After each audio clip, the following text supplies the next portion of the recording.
The heavy door to the Larimer County courtroom felt cast to keep secrets. I stepped inside as my sister's voice cut the air, claiming I could not live alone.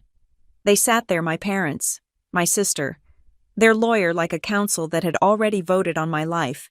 They believed this $3.6 million hearing was just a formality. Then the judge asked for my attorney's name. I set down my briefcase and gave an answer that froze the room. My name is Melody Walsh, and I had been waiting for this moment for exactly 112 days. The air in the hallway of the Larimer County Justice Center was cool, recycled, and smelled faintly of floor wax and anxiety. It was 8:55 in the morning. I adjusted the collar of my navy blazer, ensuring it sat perfectly against my neck. It was not an expensive suit. I had bought it off the rack for $200, but I had spent hours tailoring it myself until it fit with the sharp, uncompromising lines of armor. In a place like this, perception is not just reality, it is the verdict before the gavel even falls. If you walk in looking like a victim, the system prepares to bury you. If you look like a mess, they prepare to manage you. I needed to look like something they had not calculated for. I needed to look like a problem they could not solve. I gripped the handle of my briefcase. It was a hard-shelled, black locking case that weighed exactly 8 pounds when full. Inside lay the paper trail of my life, reorganized and indexed. My hand was steady. I had practiced this walk in my living room, stepping over the threshold of my kitchen as if it were the bar of the court, teaching my body to reject the tremors that used to plague me when I was younger. I pushed open the heavy oak door to the courtroom. The hinges gave a low groan, a sound that seemed heavy enough to crush a secret. I stepped inside, and the atmosphere shifted instantly. The air here was thicker, charged with a specific kind of silence that only exists when a family decides to cannibalize one of its own. They were already there. The plaintiff's table was crowded. It looked less like a legal team and more like an intervention staged by people who had already decided the outcome. My mother, Diane, sat with her hands clasped tightly in her lap, her shoulders hunched in a posture of performative grief. She was wearing her soft beige cardigan, the one she wore to church, the one she wore when she wanted the world to know she was suffering beautifully. Beside her sat my father, Mark. He was studying the grain of the wood on the table with an intensity that suggested he would rather be anywhere else on earth. He did not look up when I entered. He never looked up when things got difficult. He just existed in the periphery, letting things happen, which made him just as dangerous as the people making them happen. And then there was Sloane. My sister sat closest to the aisle, her posture rigid, her chin lifted. She was talking to their lawyer, Graham Voss, but her voice was pitched just loud enough to carry across the empty gallery, right to where I was standing. "She cannot live alone," the words hung in the air, suspended in the dust motes dancing in the morning light. Sloane said it with such conviction, such heavy, tragic certainty, that if you did not know us, you would have wanted to hug her. She turned the phrase into a weapon wrapped in velvet. It was not an observation. It was a sentencing guideline. She was telling the room that my independence was not just a failure, but a physical danger. I did not flinch. I did not look at her. I walked to the defendant's table, the heels of my shoes clicking a steady, rhythmic beat against the floor. Click, click, click. The sound was a metronome counting down to a detonation they did not know was coming. Graham Voss looked up. He was a man who wore $5,000 suits and billed $400 an hour to tell families exactly what they wanted to hear. He gave me a brief, dismissive nod, the kind you give to a waiter who has brought the wrong water. To him, I was not an opponent. I was an administrative hurdle. I was a signature he needed to extract so he could go to lunch. He leaned back in his chair, tapping a gold pen against a yellow legal pad, looking incredibly bored. They all possessed the relaxed confidence of people who believe the game is rigged in their favor because they were the ones who shuffled the deck. They thought this hearing was a formality. They believed that by noon, I would be a ward of the state, a legal child in the eyes of the law, and the $3.6 million trust fund left to me by my grandfather would be safely under their benevolent control. They called it a conservatorship. They called it protection. I called it what it was, a civil death. All rise. The bailiff's voice cut through the hum of the room. The door behind the bench opened, and Judge Judith Klein swept in. I had researched Judge Klein for 3 weeks. I knew she had been on the bench for 12 years. I knew she had a reputation for being cold, efficient, and brutally intolerant of emotional theatrics. She did not care about family sob stories. She did not care about tears. She looked at court filings the way an accountant looks at a tax return. She only trusted what she could verify. This was the only piece of luck I had been given. Or perhaps it was the only variable they had failed to account for. Voss preferred judges he could charm. You cannot charm a calculator. And Judith Klein was a human calculator. She took her seat, the black robe settling around her like the wings of a crow. She adjusted her glasses and opened the file in front of her. She did not look at the people. She looked at the paper. In the matter of the estate of Warren Hale and the petition for conservatorship over Melody Walsh, she read, her voice flat and dry. Graham Voss stood up, buttoning his jacket with a practiced smoothness. Your Honor, we are here today to address the urgent need for a guardian to be appointed for Ms. Walsh. The family has grave concerns regarding her capacity to manage the significant assets recently inherited, as well as her daily welfare. We have submitted affidavits detailing her history of developmental challenges and her inability to navigate the complexities of independent living. Sloane nodded vigorously beside him, performing the role of the terrified sister. I saw her glance at the gallery, perhaps looking for an audience, but the room was empty save for us. This was a private execution. Judge Klein turned a page in the file. I see the motion. I see the request for an emergency temporary conservatorship pending a full trial. You are claiming immediate and irreparable harm to the estate. Yes, Your Honor, Voss said, his voice dropping an octave to sound more grave.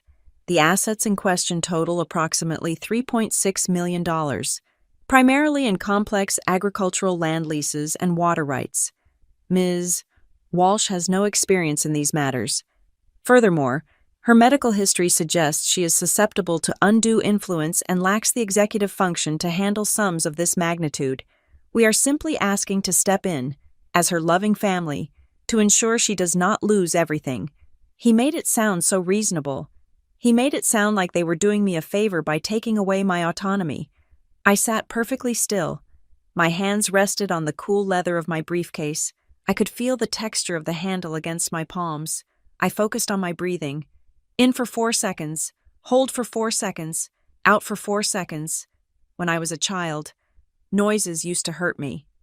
The sound of a vacuum cleaner felt like physical blows. The chaos of a school cafeteria made my vision blur.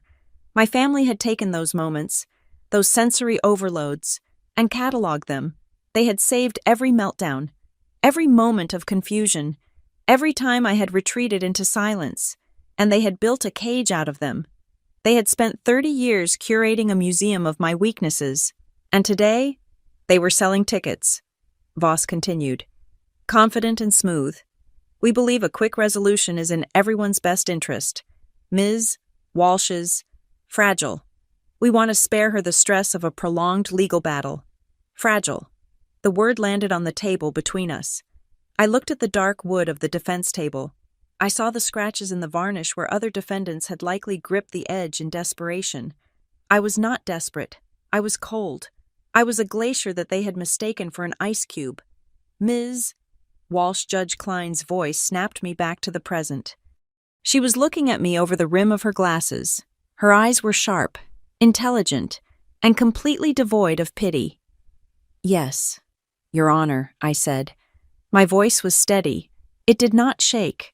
It did not sound like the voice of a fragile woman. The judge looked at the empty seat beside me. Then she looked back at the plaintiff's table, where 4 people sat against one. She looked back at me. You are appearing pro se, she asked. You do not have counsel present. The room went silent. Voss smirked slightly, a tiny twitch of the lip that vanished as quickly as it appeared. He thought I was overwhelmed. He thought I had failed to find a lawyer who would take the case, or that I had simply forgotten to hire one. He thought this was the proof of my incompetence he had been waiting for. I reached for the latches of my briefcase. Snap, snap. The sound was loud in the quiet room. I lifted the lid. Inside, it was not a jumble of papers. It was a war room. Dozens of color-coded tabs lined the edges of thick binders. A folder labeled Evidence Index sat on top. Beneath it, a binder labeled Financial Forensic Analysis. Beside that, Communications and Coercion. Every document was aligned. Every page was flagged. It was a system of organization so precise it bordered on art. I pulled out a single document, a notice of appearance, and placed it on the table. I am not just appearing for myself. Your Honor, I said, looking directly at Judge Klein, I am appearing to correct the record. I could feel the gaze of my family burning into the side of my face. Sloan had stopped nodding. My mother had stopped wringing her hands. They were staring at the binders. They were staring at the organization. They were staring at the fact that I was not crying, to understand why they dare say I can't live alone, to understand the sheer audacity of the lie they just told this court. You have to know how long they have practiced that line. You have to understand that for 20 years, they have been writing a script where I am the tragedy and they are the heroes. But I did not come here today to read my lines. I stood up. I did not lean on the table for support.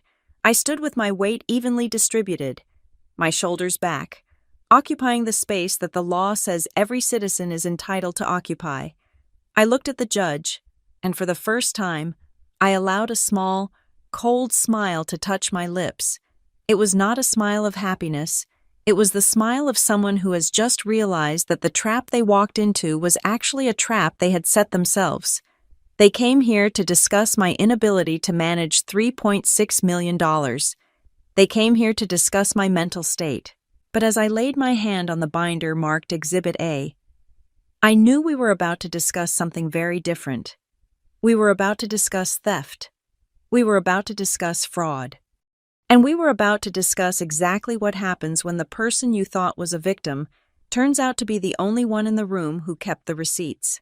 I am not here to defend myself, Your Honor, I said, my voice ringing clear and true against the high ceiling.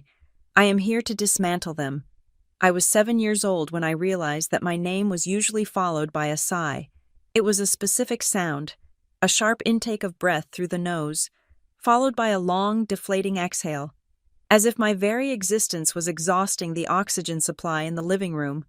My parents did not know how to handle a child who did not smile for cameras, who organized her peas by size before eating them, and who screamed if the seams of her socks did not line up perfectly against her toes. The doctors gave them a word for it. They called it high-functioning autism spectrum disorder. For my parents, however, it was not a diagnosis. It was a permission slip. It became the ultimate trump card in every family negotiation. If I had an opinion, it was dismissed as a symptom. If I had a valid complaint about fairness, it was treated as a meltdown. They did not try to understand the way my mind worked. They simply labeled it defective and built their lives around managing the defect. Sloan was the antidote. My sister was everything a suburban American daughter was supposed to be.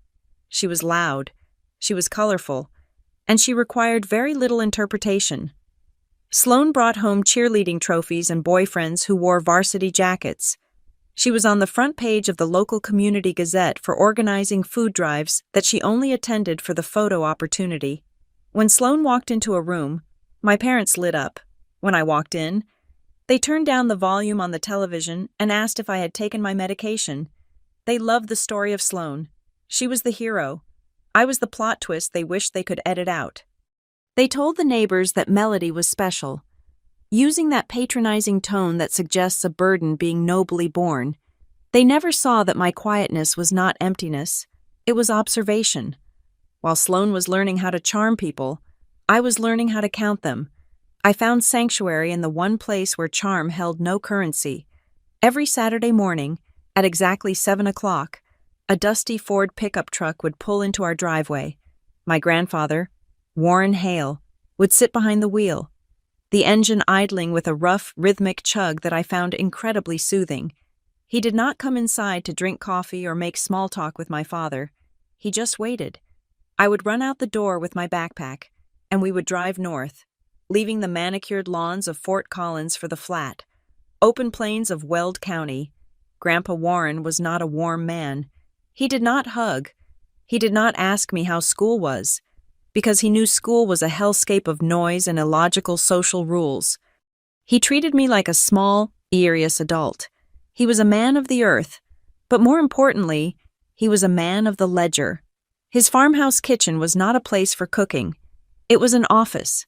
The table was a heavy slab of oak, permanently covered in stacks of paper, invoices, tax assessments, water rights certificates, and mineral lease agreements. The air smelled of old coffee and mimeograph ink. This was where I learned to breathe. "Sit down, Melody," he would say, pushing a stack of receipts toward me. "The co-op says we bought 400 gallons of diesel in April. The delivery slips only show 350. Find the missing 50. I would spend hours tracing the numbers. To my family, numbers were boring. To me, they were beautiful. They did not lie. They did not say one thing and mean another. If a number was in the red column, it meant a loss. It did not smile at you while stabbing you in the back. Warren taught me the language of the land, which has nothing to do with dirt and everything to do with paper. He taught me that owning land in America is a constant war against people trying to take it from you. He showed me the difference between a surface lease and a mineral lease. He explained the concept of water shares, how a piece of paper that says you own 10 shares of the ditch company is worth more than the house standing on the ground. One afternoon, when I was 14, he placed a contract in front of me. It was a lease renewal for a tenant farmer who grew sugar beets on the north 40 acres. "Read it," he commanded. I read it. It looked standard. The font was Times New Roman, 12 point. The margins were 1 inch. "It looks fine." I said, "Look again," he said, his voice hard. "Look at the indemnity clause." I read it again, slower this time. Buried in the dense legal paragraph was a sentence that shifted the liability for environmental cleanup from the tenant to the landowner. If the tenant spilled chemicals, Warren would have to pay to clean it up. "I found it," I whispered, pointing to the line. He nodded, taking a pen and striking the line out with a violent slash of black ink. He looked me in the eye, his face serious. "Melody, never sign a piece of paper when your heart is beating fast. If you're excited, you are blind. If you are scared, you are blind. You wait until your pulse is 60, and you read every single word, because the world is full of people who will smile at your face while they steal your shoes." He was the only person who did not treat my attention to detail as a disorder. He called it a survival skill. He told me that my mind was a filter, catching the things that slipped through the cracks of other people's carelessness. My parents and Sloan never came to the farm. They found it dirty and boring. They liked the money the farm produced, but they did not want to know how it was made. They treated the quarterly checks Warren sent them as magic money, appearing from thin air. They did not know about the irrigation taxes or the equipment depreciation. They lived in a world of rounded edges and soft lies. As I got older, the divide between my two worlds grew sharper. Sunday through Friday, I lived in a house where I was the broken child, the one who needed to be handled, the one who couldn't understand social cues. But on Saturdays, I was the apprentice to a kingdom. One rainy afternoon in November, when the fields were brown and stripped for winter, Warren made tea. We sat at the table, the rain lashing against the window pane. He looked older that day. His hands shook slightly as he held his cup. "You know why I teach you this?" he asked. "Because you need help with the filing," I suggested. He laughed, a dry, rasping sound. "No, I can hire a bookkeeper. I teach you this because you are the only one in this family who respects the truth." He leaned forward, his eyes locking onto mine. "Listen to me, Melody. The most dangerous con artist you will ever meet won't be a stranger on the street. It won't be a salesman trying to sell you a bridge. The most dangerous person is the one sitting across from you at Thanksgiving dinner." I stared at him. The thought felt cold, like ice sliding down my back. "Family is where you are easiest to trick," he said, tapping his finger on the table for emphasis. "Because you want to believe them, You want to believe they love you more than they love themselves. But when money is on the table, love often waits in the car. He pushed a blank ledger toward me. It was a green hardbound book with numbered pages. Practice your initials, he said. Why? Because someday, you are going to have to sign for things that matter. And when you do, I want your hand to be so steady that they know you read every word. I picked up the pen. It was a heavy fountain pen, cool to the touch. I wrote my initials in the bottom corner of the page, M. Then again, M. I filled the entire page, row after row of my own name, reducing myself to 2 letters that stood guard over the white space. I did not know it then, but I was not just learning penmanship. I was training for a war I did not yet know was coming. I was learning that while my sister was perfecting her smile for the camera, I was perfecting the only signature that would eventually matter. My parents saw a girl who sat in the corner and scribbled in notebooks to avoid talking to guests. They told their friends, "Melody is in her own world." They were wrong. I was in the real world. They were the ones living in a fantasy where the bills paid themselves and loyalty was guaranteed by blood. I looked at the rows of my initials, black ink on green lines. They looked like little soldiers. They looked like a fence. And for the first time in my life, I didn't feel broken. I felt prepared. The reading of the will took place 9 days after my grandfather's funeral, in a small, wood-paneled office in downtown Greeley. The building smelled of lemon polish and dust, the scent of a place where time moves slower than the world outside. Outside, the wind was whipping across the plains, rattling the single-pane windows, but inside, the air was still and heavy. Mr. Abernathy, my grandfather's attorney for 40 years, sat behind a desk that looked like a fortress. He was a man who seemed to be made of parchment paper and tweed, with eyes that had seen enough family disputes to lose all faith in human nature. My family sat in a semicircle of leather chairs facing him. My mother, Diane, was wearing black, but it was a stylish black, a dress that fit a little too well for deep mourning. My father, Mark, looked uncomfortable, shifting his weight and checking his watch every 3 minutes. And Sloane sat with her legs crossed, inspecting her manicure, radiating the impatience of someone who is waiting for a check so she can go back to her real life. I sat at the end of the row, closest to the door. I had my hands folded in my lap. I was counting the ridges on the spine of the law books on the shelf behind Mr. Abernathy. There were 42 of them. The ceremony of a will reading is strange. It is the last time the deceased gets to speak, but they can only speak through money. In my family, money was the only language that had ever really mattered, so everyone was listening very intently. Mr. Abernathy cleared his throat. The sound was dry, like stepping on autumn leaves. He adjusted his spectacles and began to read. The first few paragraphs were standard legalese, the revocation of prior wills, the payment of debts. My father stopped checking his watch. Sloane stopped looking at her nails. To my daughter, Diane Parker, and her husband, Mark, I leave my retirement accounts held at Vanguard, valued at approximately $450,000, to be shared jointly. My mother let out a small, sharp breath. She squeezed my father's hand.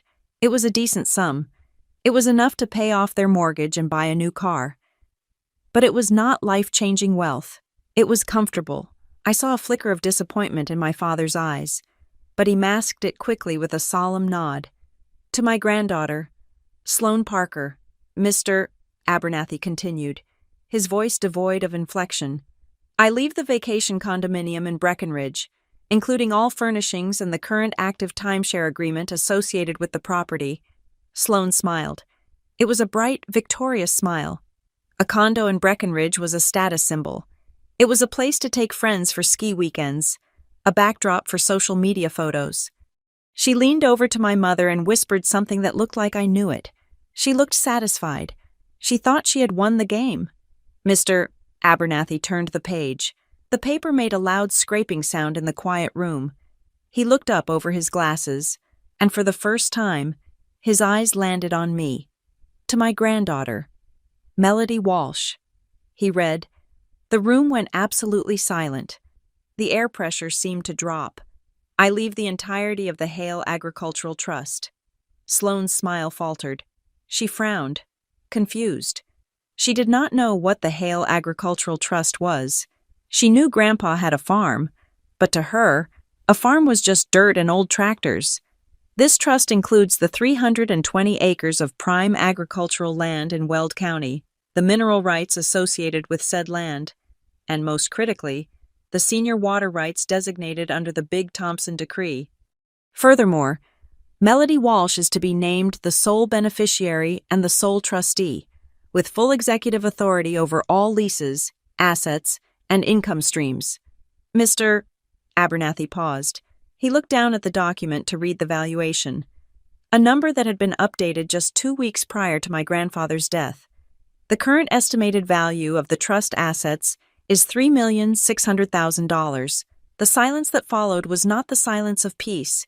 It was the silence of a bomb that has landed but not yet exploded. Sloane's mouth opened slightly, but no sound came out. My mother stiffened, her spine snapping straight against the chair. My father froze. $3.6 million. It was not liquid cash. It was land. It was water. It was contracts. But on a balance sheet, it was a fortune. It dwarfed the retirement account. It made the Breckenridge condo look like a party favor. The lawyer placed the document down. That concludes the reading of the bequests. For 10 seconds, nobody moved. Then, the mask slipped. My mother turned to me. She did not smile. Her eyes were wide, panicked, searching my face not for happiness, but for a defect. She looked at me the way she used to look at me when I was a child having a sensory overload in a supermarket with a mix of embarrassment and urgent need for control. "Melody," she said, her voice high and tight. I looked at her. I did not blink. "Mom," Sloane said, her voice shaking. That's a mistake. Grandpa wouldn't do that. Melody can't run a trust. She can't even order pizza on the phone without writing a script first." "Sloane," my father warned. But his voice lacked conviction. He was looking at me, too, with a gaze that was calculating. He was doing math in his head. "Mr. Abernathy," my mother said, standing up, "surely there is a misunderstanding. Melody has challenges. She has a diagnosis. My father knew that. He knew she needs support.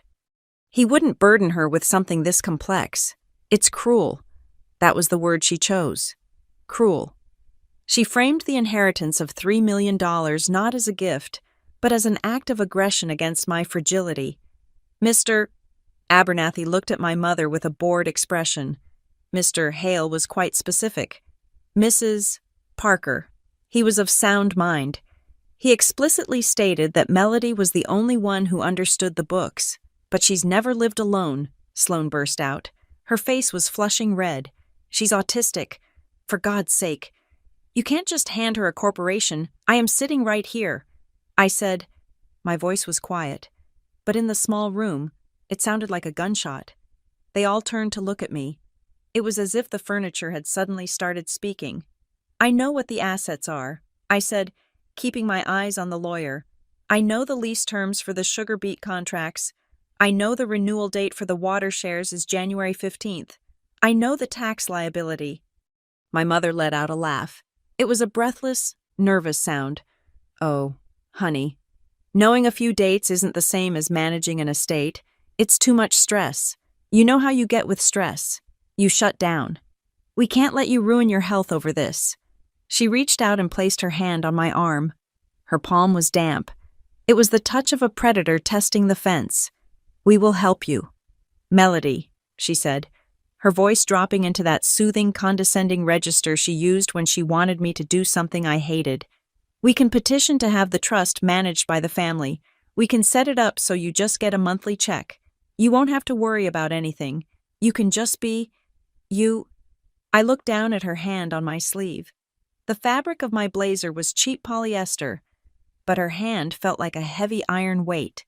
"The trust names me as trustee," I said, pulling my arm back. "Not the family. Me." Sloane stood up, grabbing her purse. "This is ridiculous." Grandpa was obviously senile. He didn't know what he was doing. He knew exactly what he was doing. I said, "Mr." Abernathy stood up, signaling the end of the meeting. "I will have the paperwork prepared for the transfer of titles by next week. Ms. Walsh, I will need you to come in to sign the acceptance of the trustee role." "I'll be there," I said. My family did not wait for me. They walked out of the office in a tight formation, whispering furiously to each other. They did not say congratulations. They did not say they were proud. They looked like a team that had just lost the Super Bowl and was already blaming the referee.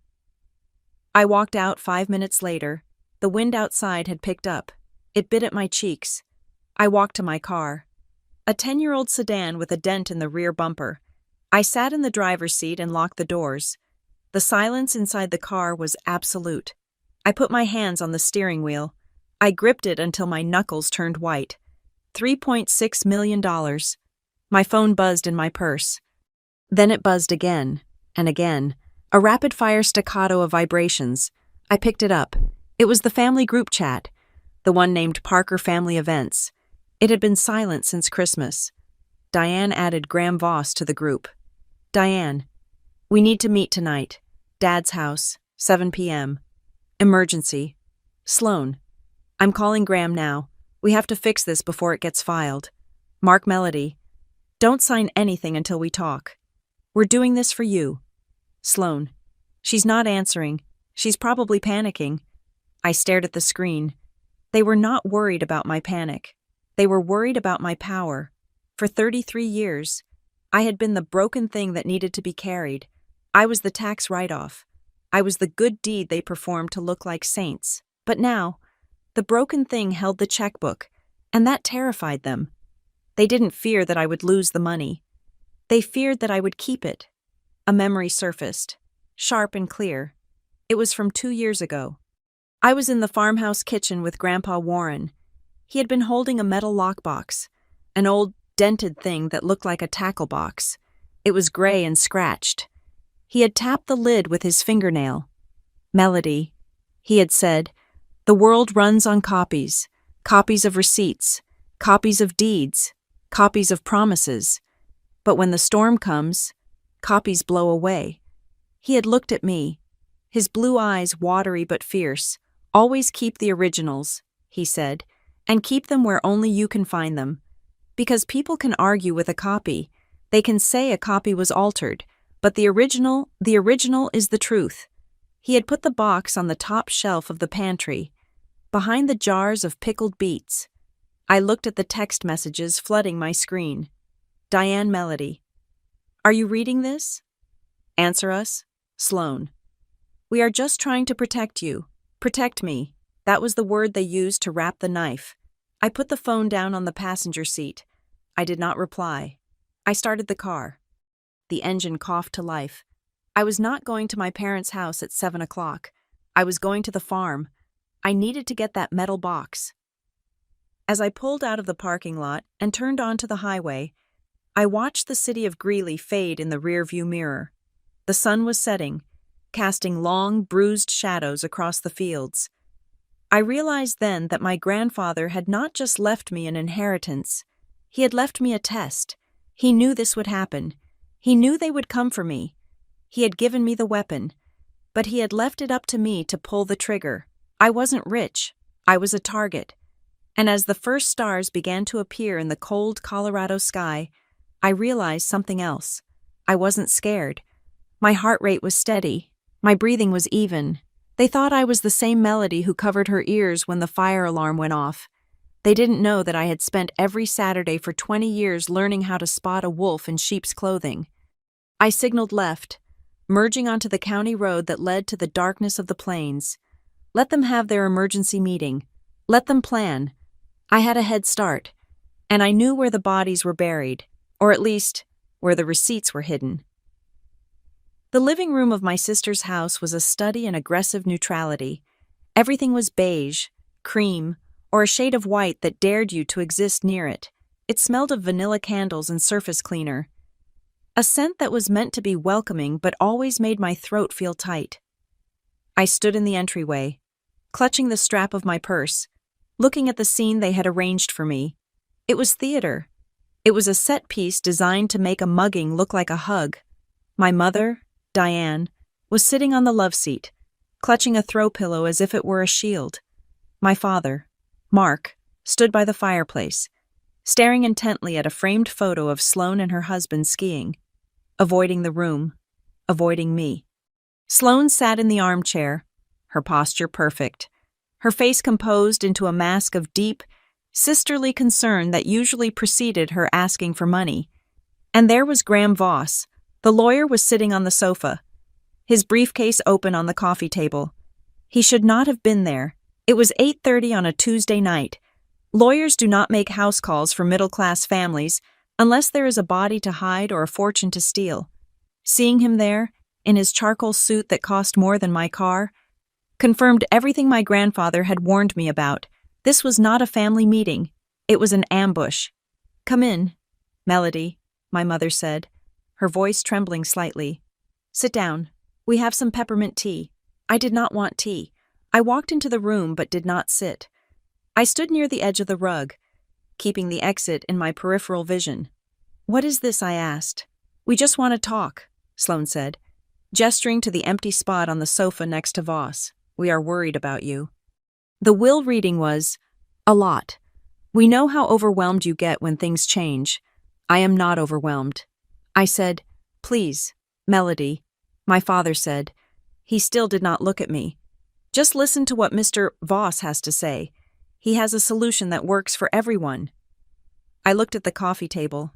In the center, resting on the glass surface like a holy text, was a thick document bound in a blue cover.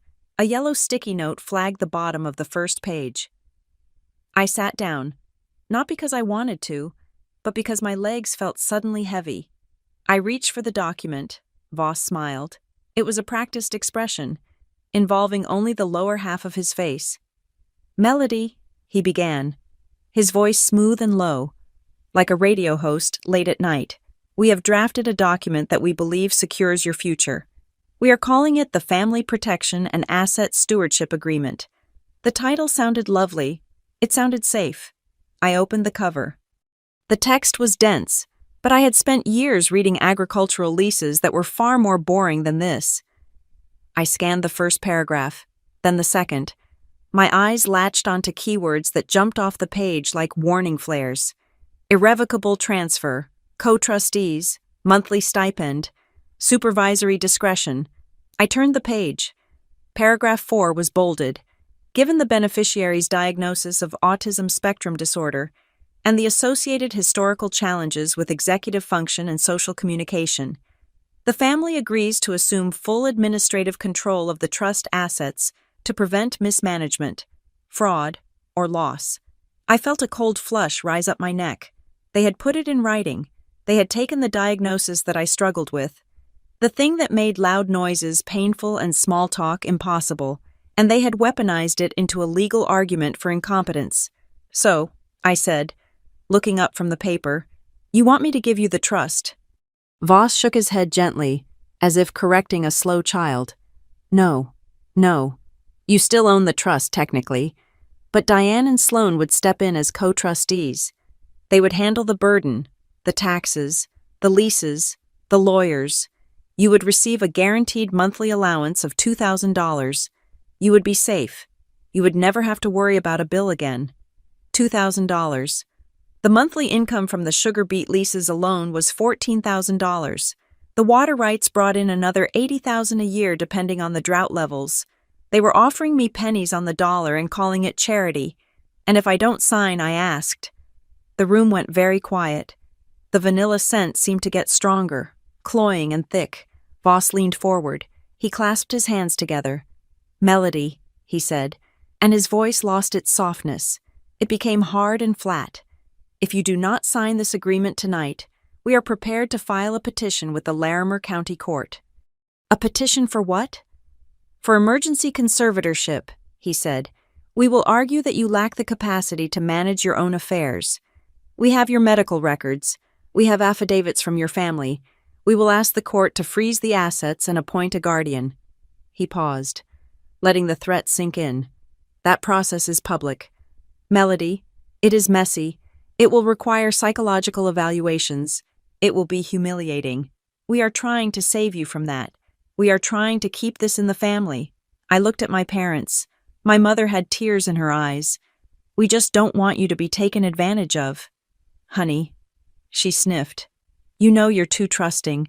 You don't understand how the world works. The irony was so sharp it almost cut my tongue.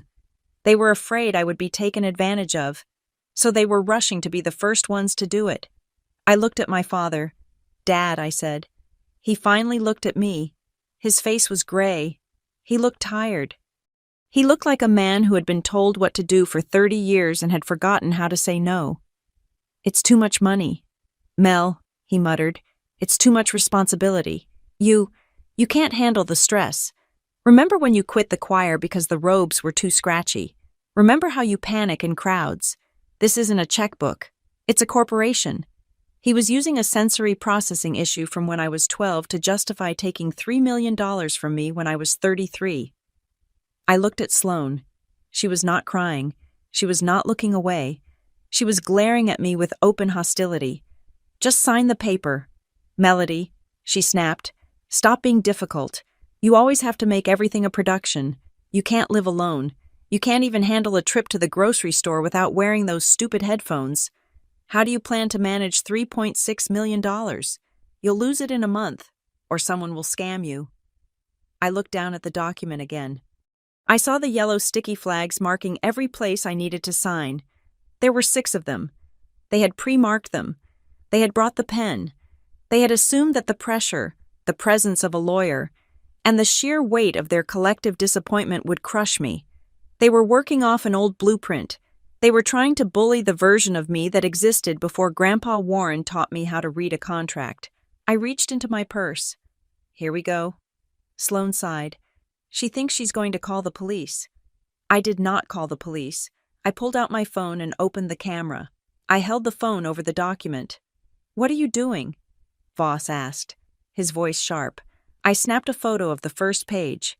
Then I turned the page and snapped a photo of the clause about my autism. I turned to the signature page with the yellow flags and took a close-up. You can't do that, Voss said, reaching out a hand as if to cover the paper. That is a confidential draft.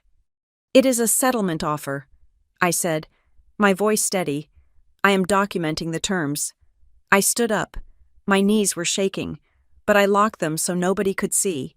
I felt the vibration of my heart in my throat, a frantic, hummingbird beat. But I forced my face to remain slack and unreadable. This was the mask I wore for them. The blank stare, the robot. If they wanted the robot, I would give them the machine. I am not signing this. I said, Melody. My mother wailed. Don't be stubborn. You will lose everything.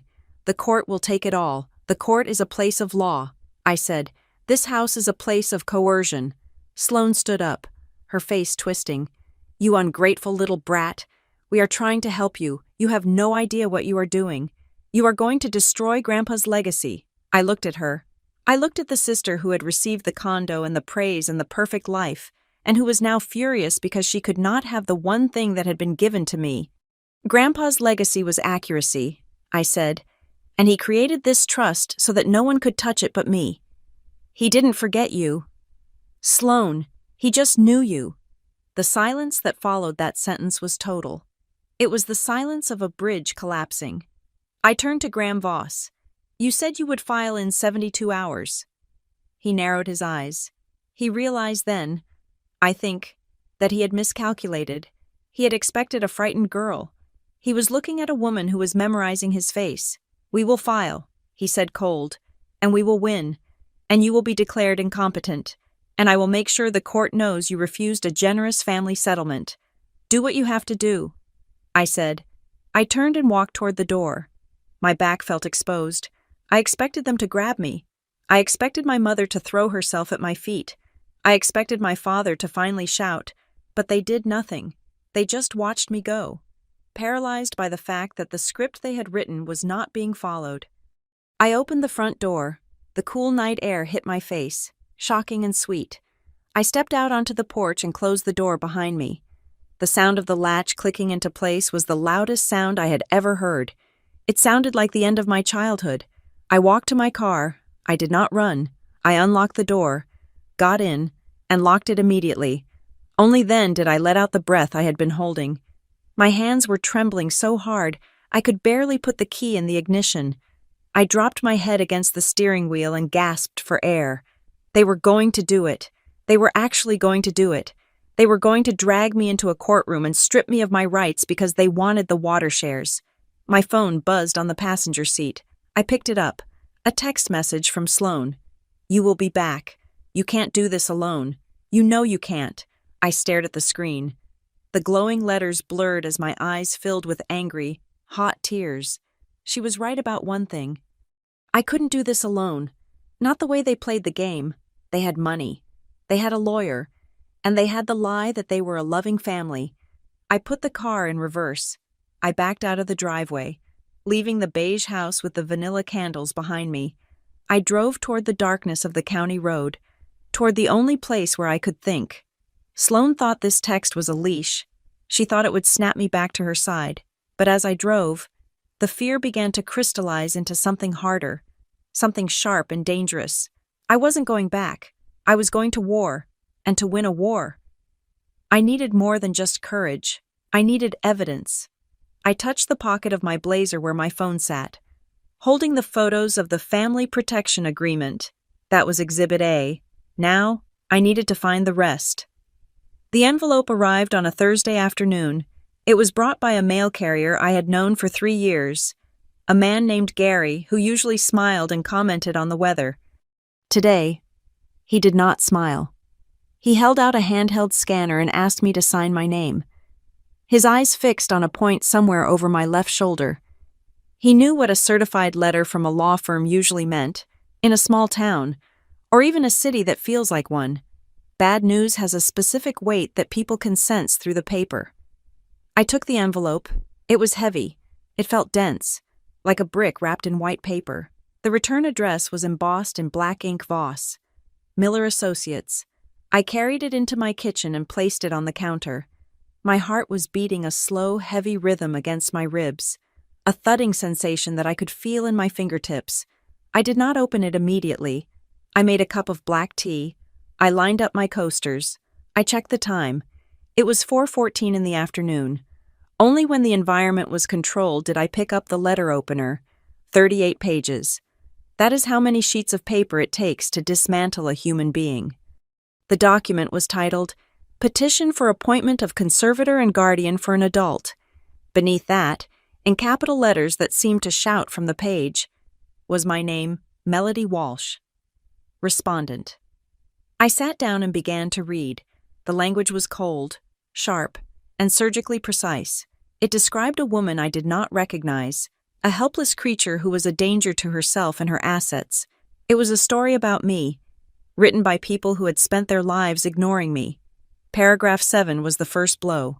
The respondent suffers from severe deficits in executive functioning and social cognition due to a lifelong diagnosis of autism spectrum disorder. These deficits render her unable to make complex financial decisions or resist undue influence. I turned the page.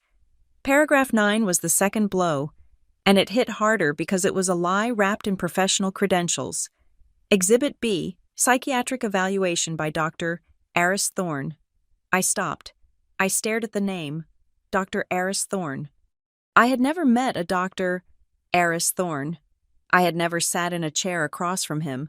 I had never answered his questions about my sleeping habits or my anxiety levels. I read the text of his report. Based on a review of medical history provided by the family and anecdotal evidence of behavioral regression, he had diagnosed me without ever looking me in the eye.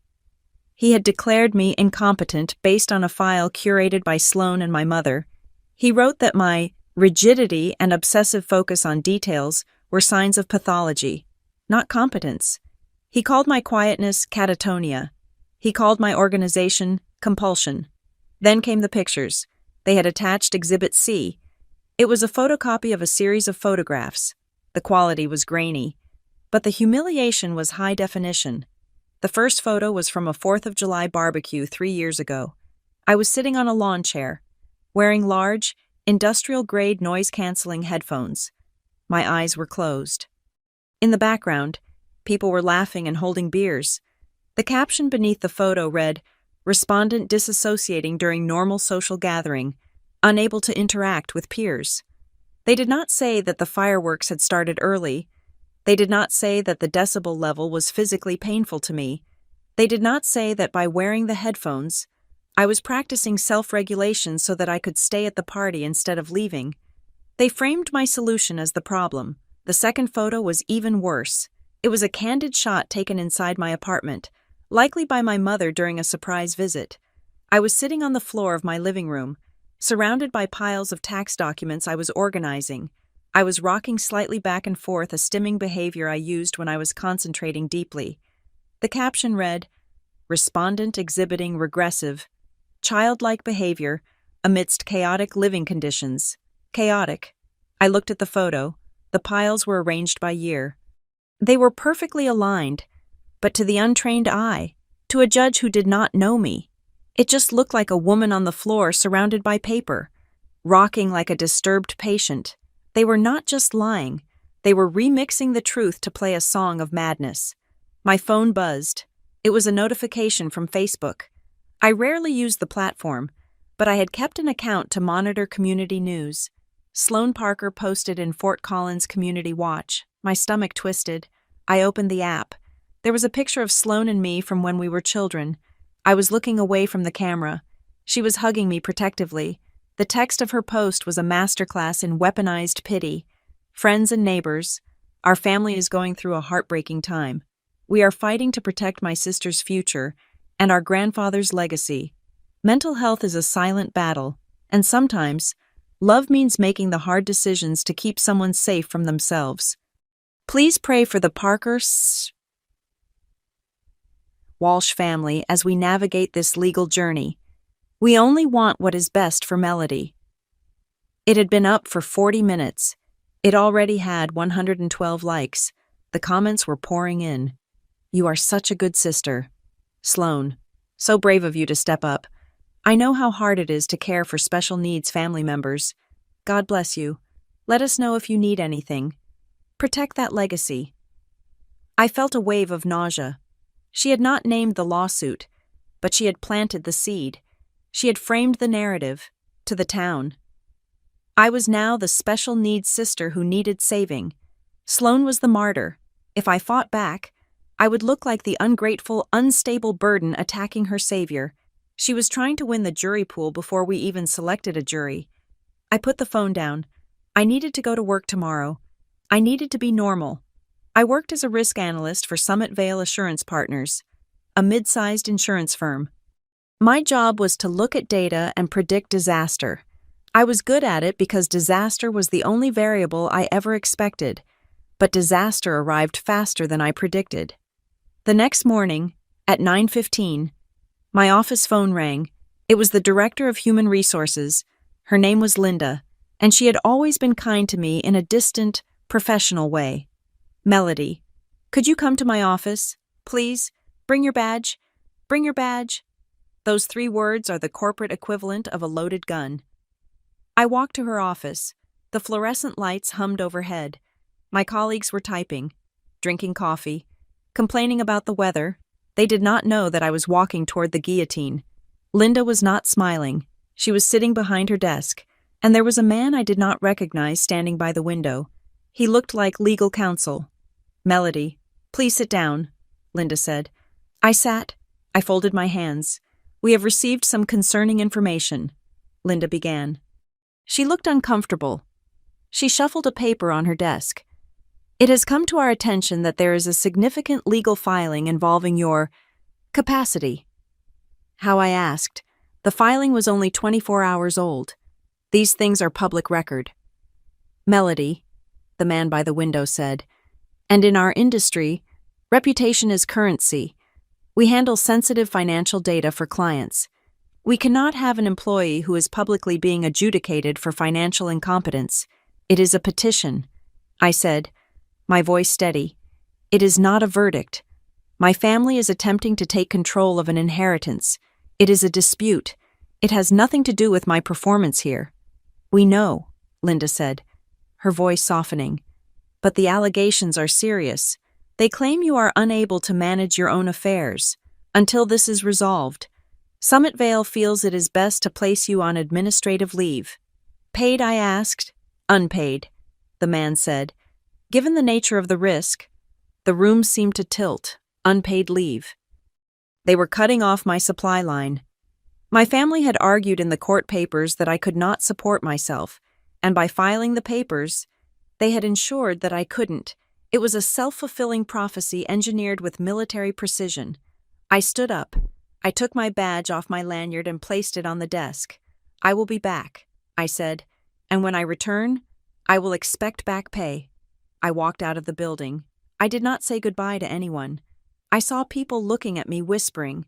The rumor mill had moved faster than the elevator. The crazy sister story that Sloan had posted was already merging with the fired employee reality. I drove home. I sat in my apartment. The silence was absolute. For an hour, I just sat there. I let the fear wash over me. I let myself feel the terror of the walls closing in.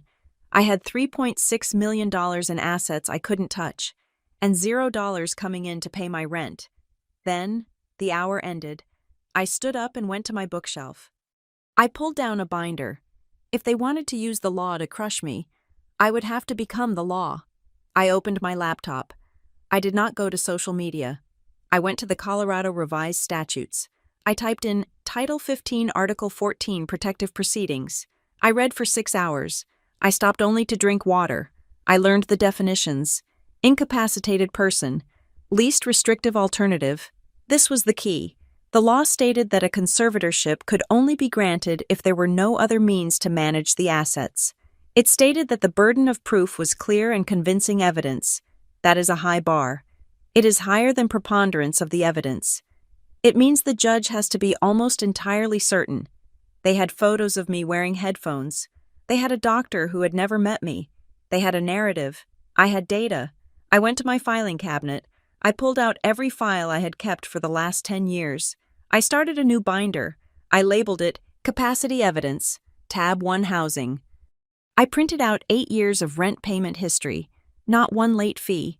Not one missed payment. Tab 2. Employment. I printed my performance reviews from Summit Vale. Exceeds expectations. Highly analytical. Detail-oriented.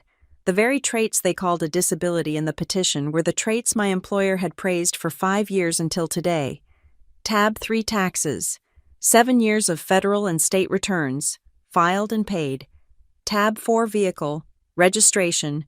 Insurance. Maintenance logs. Tab 5 Credit Report.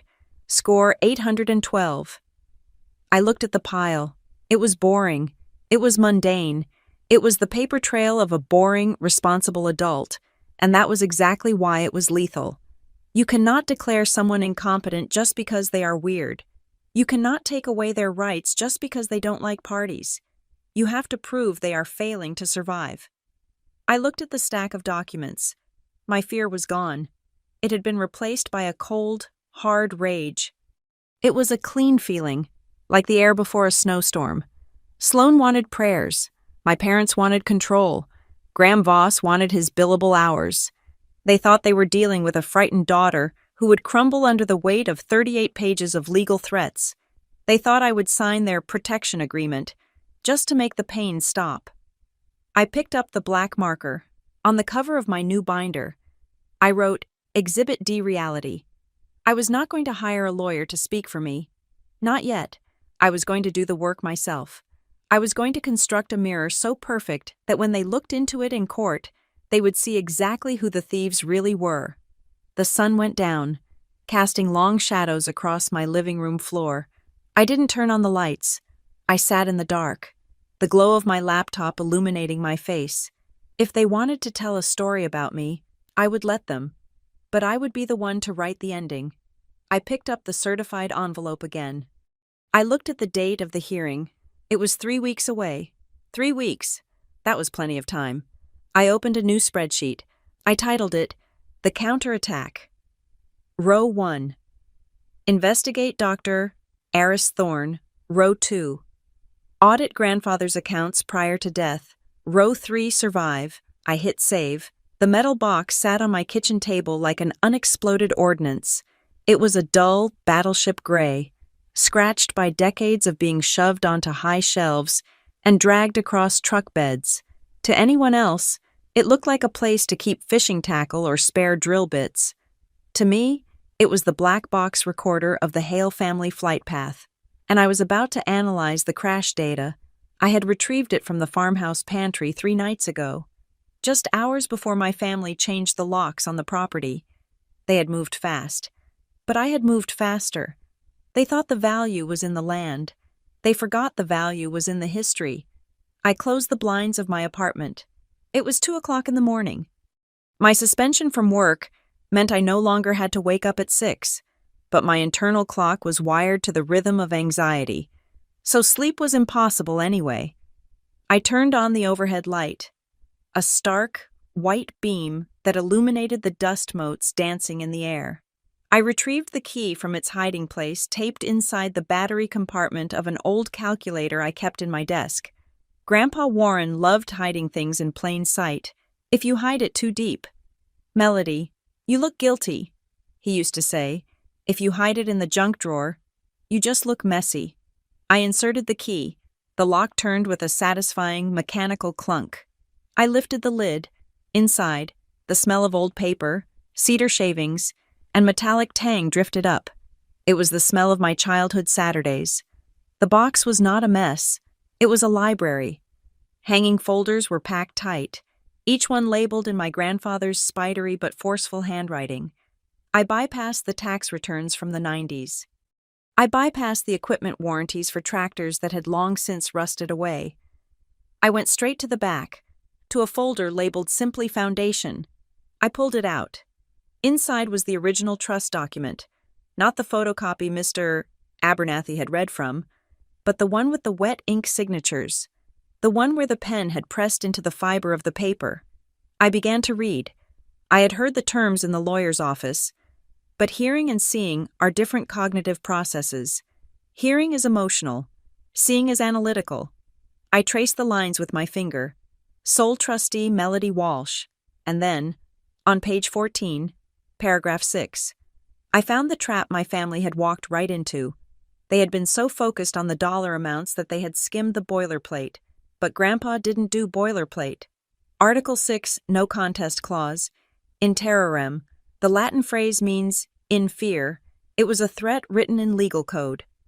If any beneficiary under this trust contests the validity of this instrument, or seeks to void, nullify, or set aside any provision herein, then that beneficiary shall forfeit any and all right to any portion of the trust estate or the decedent's personal estate, and the property shall be distributed as if that beneficiary had predeceased the grantor.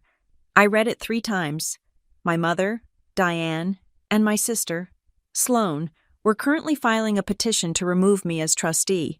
They were arguing that the appointment was invalid due to my incapacity. They were contesting the validity of the instrument's designation.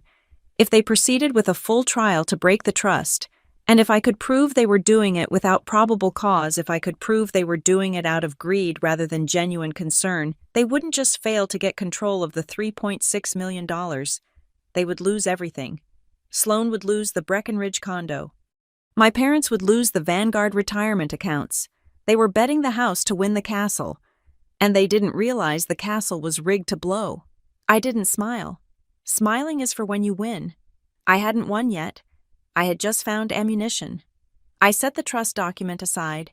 In a pile I mentally labeled the nuclear option. I reached back into the box. There was a thick manila envelope at the very bottom, tucked beneath the liner. It didn't have a label. It just had a date written in pencil, year of the hip. That would be 2 years ago, the year Grandpa broke his hip and spent 3 months in and out of rehabilitation centers. The year his grip on the daily operations had loosened, just enough for others to offer their help. I opened the envelope.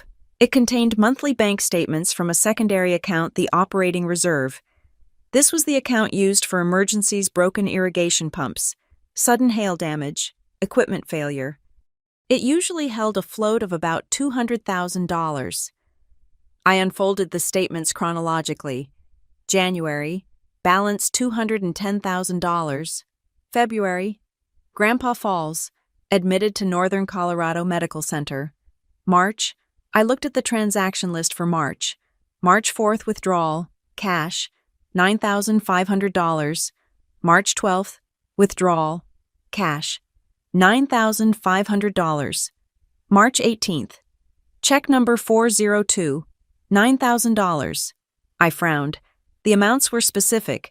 They were all just under the $10,000 threshold that triggers an automatic currency transaction report to the federal government. It was a technique known as structuring. It is a federal crime. I pulled out my laptop. I opened a new spreadsheet. I started typing. Date, amount, method, Grandpa's location. I cross-referenced the dates with my own calendar. I kept a diary. I always have. It helps me process the days. On March 4th, Grandpa was in the ICU with pneumonia complications. He was sedated. He could not lift a spoon, let alone drive to the bank to withdraw $9,500 in cash. On March 12th, he was transferred to the rehabilitation wing. I was with him from 9 in the morning until 6 at evening. He was asleep for most of it. I kept typing. April, May, June. The pattern was relentless. Every week, money bled out of the account. Sometimes it was a check made out to cash. Sometimes it was a check made out to consulting services, a vendor I did not recognize. I summed the column, $184,500. That was the total amount removed from the account over a period of 4 months while my grandfather was bedridden. My heart was pounding, not with panic, but with the cold, hard rhythm of discovery. This wasn't mismanagement. This was looting. But who signed the checks? I dug deeper into the envelope.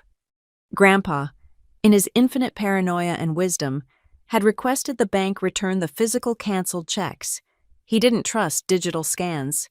I found the bundle of canceled checks wrapped in a rubber band. The rubber band snapped as I pulled it off. It had dried out. I picked up the check dated March 18th. The signature at the bottom read, Warren Hale. It looked like his signature. The loop of the W was wide, the H crossed high, but something was wrong. I pulled out a magnifying glass, a lighted jeweler's loupe I used for inspecting coins. I turned on the small LED light and held it over the ink. When a person signs their name, the pressure varies. The line gets thinner on the upstroke and thicker on the downstroke. There are microscopic hesitations. The line on this check was uniform. It was flat. It didn't have the organic flow of a hand moving across paper.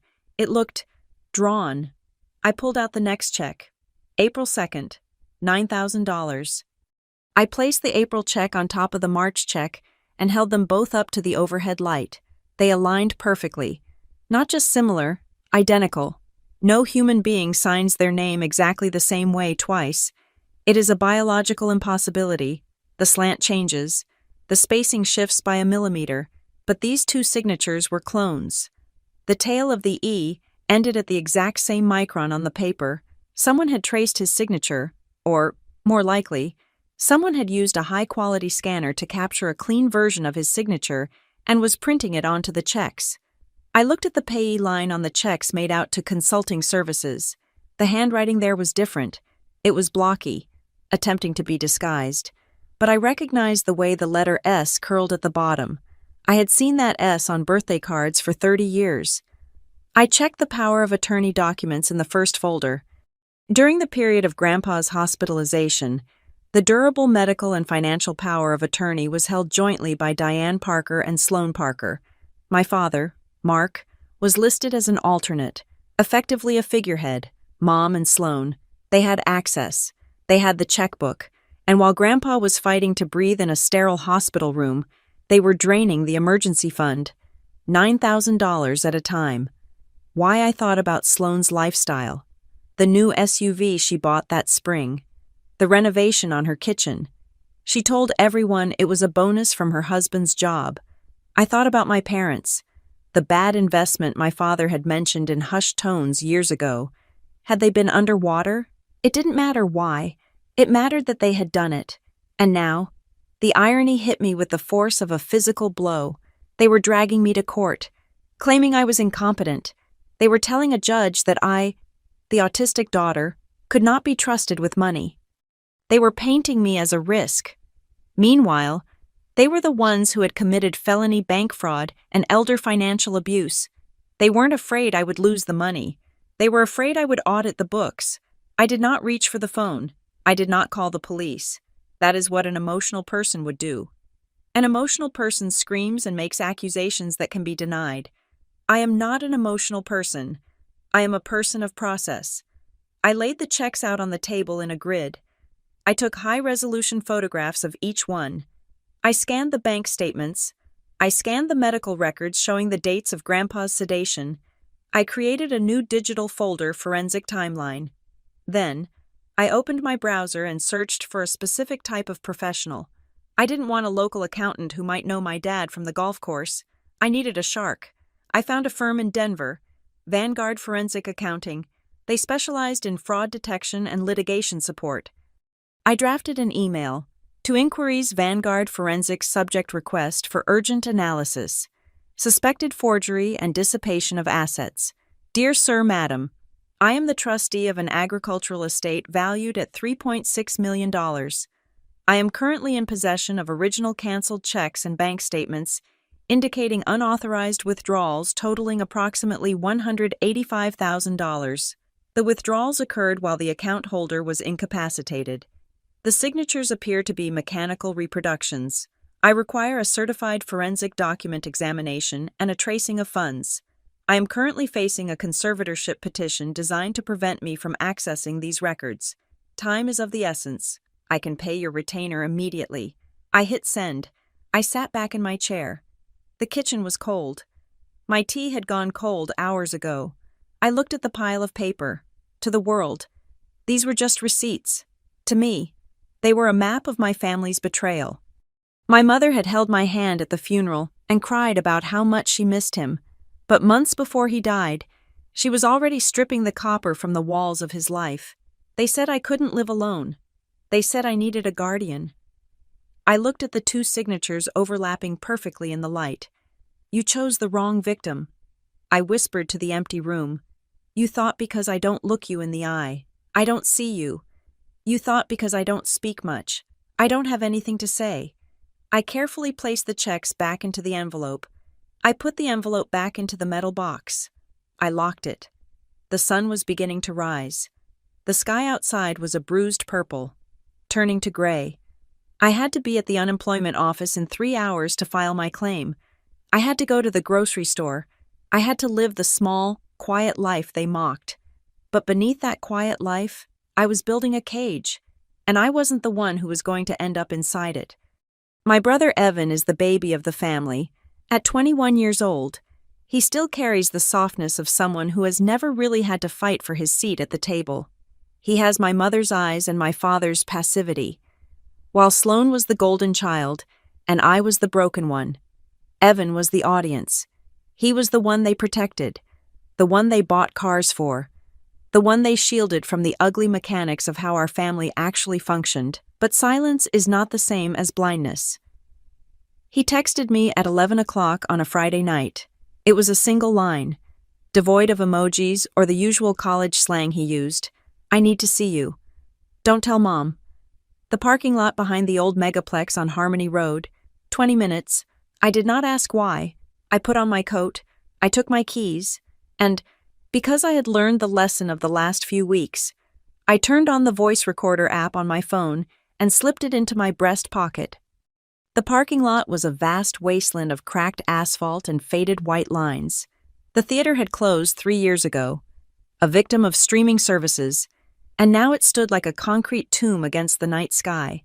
Evan's car, a red hatchback my parents had bought him for graduation, was idling in the far corner. I pulled up alongside him. I rolled down my window. He looked terrible. His face was pale, illuminated by the harsh blue light of the dashboard. He had been crying, or he was about to.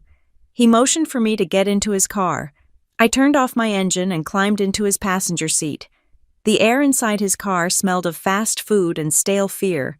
He didn't say hello. He didn't look at me.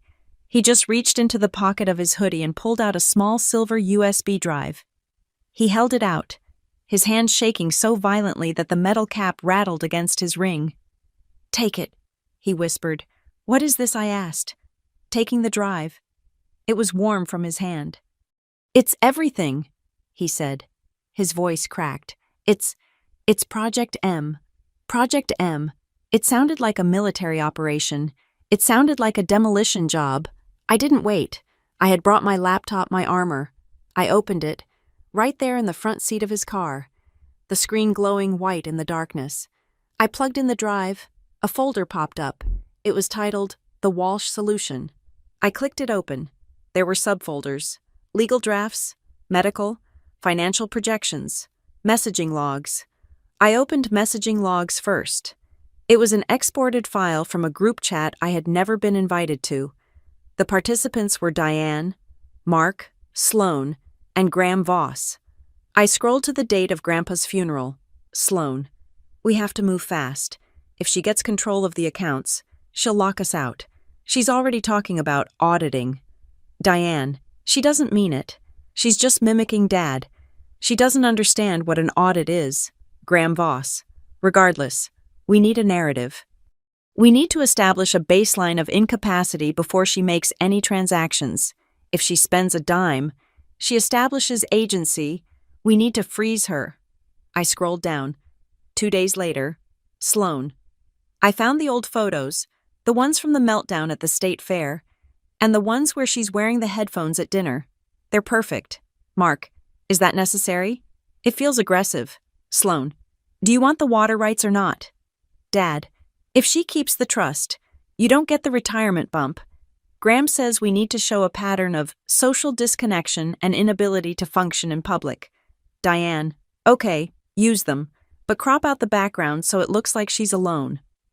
I felt a coldness spread through my chest that had nothing to do with the night air. They hadn't just misunderstood me. They had directed the scene. They had cropped the photos. They had curated my life into a horror movie where I was the monster. I closed the chat log. I opened the folder marked Legal Drafts. There was a Word document titled Petition for Conservatorship, Draft 4. It was full of red text track changes. I saw comments in the margins from Graham Voss. Comment. This language is too soft. Don't say she struggles with finances. Say she is susceptible to financial predation due to cognitive deficits. We need to emphasize the danger. Comment. Can we add an incident of self-harm, or at least a safety risk? Reply from Sloan. She forgot to turn off the stove once in 2018. Let's use that. I stared at the screen. I had not forgotten to turn off the stove.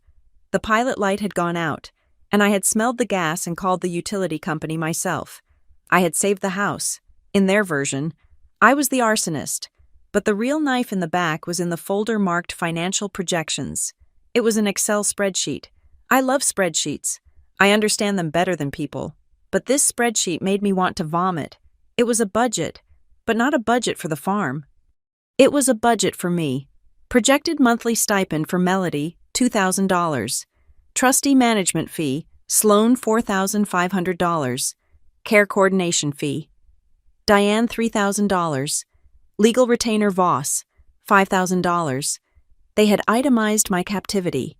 They were planning to pay themselves $12,500 a month to manage me. That was $150,000 a year. Siphoned directly from the trust. Legal and clean.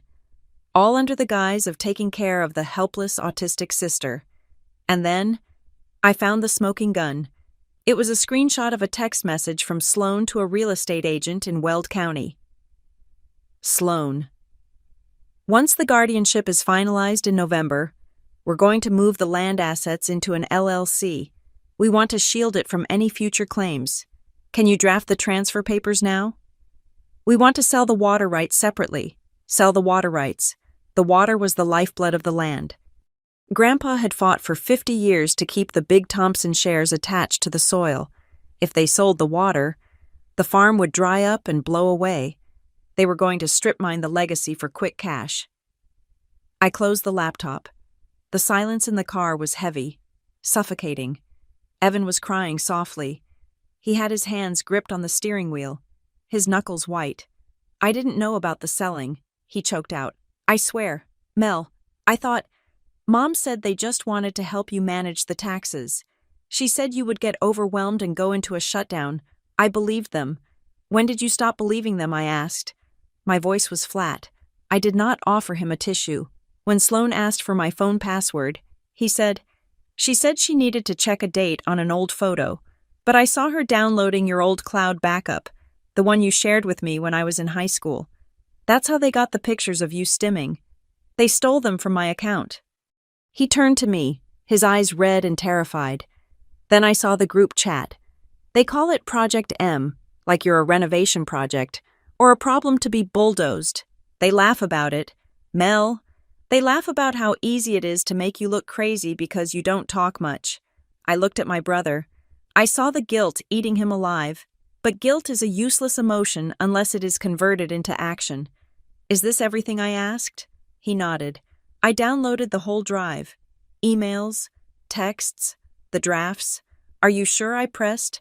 "Because if there is one more email, one more document that you are holding back to protect Mom, you are not helping me. You are burying me. This is it," he said. "I swear." I put the USB drive into my pocket, right next to the recorder. "You have to go home." I said, "What are you going to do?" he asked. "Are you going to show the judge?" "Not yet." I said, "Mel, they're going to destroy you in court on Monday. Sloan has a lawyer who eats people alive." I looked out the window at the abandoned cinema. I thought about the thousands of hours I had spent in my room while my family was downstairs watching TV. They thought I was staring at the wall. They thought I was lost in my own head. They didn't know about the night classes. They didn't know that for the last 4 years, I had been taking online courses from the University of Denver. They didn't know I had a paralegal certificate. They didn't know I had completed the coursework for a certified fraud examiner credential. Even if I hadn't sat for the exam yet, I had spent my life studying the rules because I knew that one day, the people who relied on charm would try to break them. I turned back to Evan. "They think I'm a child." I said, "They think I am a tragic figure who needs to be managed. Let them think that. But Mel, go home. Evan, act normal. Don't tell them you met me. If they ask, you haven't seen me." He nodded, wiping his nose on his sleeve. He looked like a little boy again. "I'm sorry," he whispered. "I'm so sorry I let them use my phone." I opened the door and stepped out into the cold wind. I leaned back in. "Evan," I said, "yeah, I don't need you to be sorry. I need you to be a witness. You don't save me with an apology. You save me with the truth." I shut the door.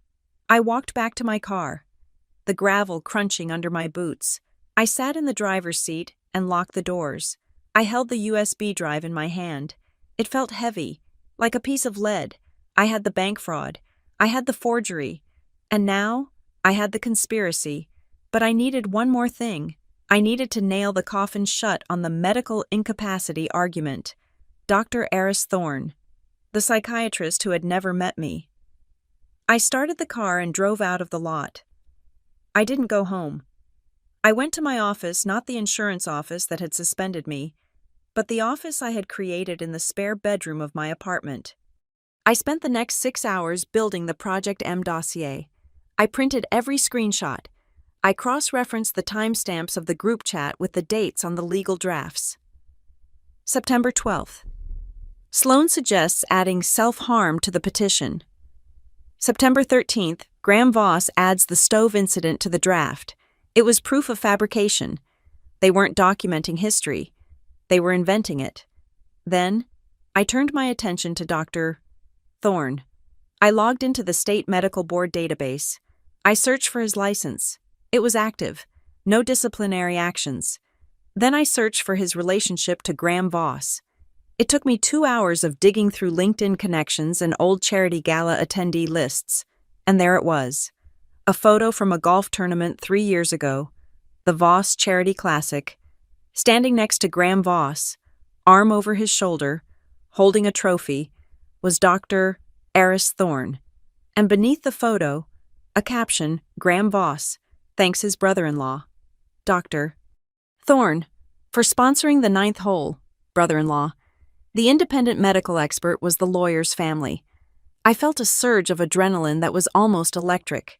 It was a conflict of interest so flagrant, so arrogant, that it was almost beautiful. They were so used to getting away with things in their small circle of influence that they hadn't even bothered to hide the connection. I printed the photo. I printed the marriage license I found in the public records connecting Voss's wife to Thorne. I added it to the binder. The sun was coming up. The sky was a pale, watery blue. I hadn't slept in 24 hours. My eyes felt like they were filled with sand, and my body was humming with caffeine and rage. But I wasn't tired. I was ready. I looked at the stack of evidence. It was no longer just a defense. It was an indictment. I picked up my phone and sent a single text to the forensic accountant in Denver. I have the motive. I have the conspiracy.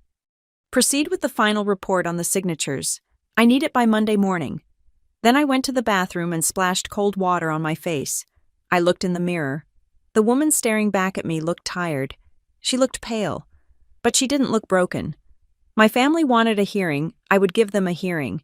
They wanted to talk about my capacity. We were going to talk about their capacity to stay out of prison.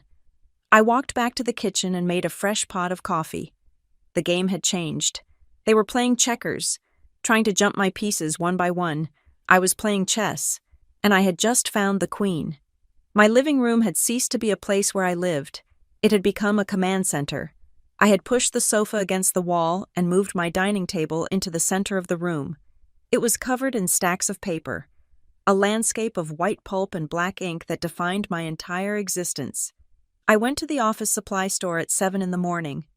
I bought 4 heavy-duty binders, 3 inches thick each. I bought a label maker. I bought reinforced dividers. When I returned, I began to categorize the chaos. Binder 1 was red. I labeled it medical fraud. This was where Dr. Eris Thorne lived. Inside, I placed the printout of his medical license, the photo of him golfing with Graham Voss, and the marriage license connecting their families. I added the affidavit I had drafted, stating under penalty of perjury that I had never met him. I also added a log of my actual medical history, my optometrist, my dentist, my general practitioner, proving that I sought regular care and had no record of the behavioral regression Thorne claimed I suffered from. Binder 2 was black. I labeled it Power of Attorney Withdrawals. This was the ugliest binder. It contained the high-resolution photos of the checks, the bank statements showing the bleed of $185,000, and the spreadsheet correlating those withdrawals with the dates my grandfather was sedated in the ICU. It was a timeline of theft. Binder 3 was blue. I labeled it Digital Trail. This was Evan's contribution. The emails, the group chat logs, the draft petitions with track changes showing them editing my life to make me look pathetic. It held the metadata analysis showing that the incriminating photos of me had been downloaded from a shared family cloud account and then cropped to remove context. Binder 4 was green. I labeled it Capacity Proof. This was my shield. They claimed I could not live alone. The green binder said otherwise. I punched holes in 8 years of lease agreements. I added 72 consecutive months of utility bills, all paid on time. I included my federal and state tax returns, my car registration, my proof of insurance.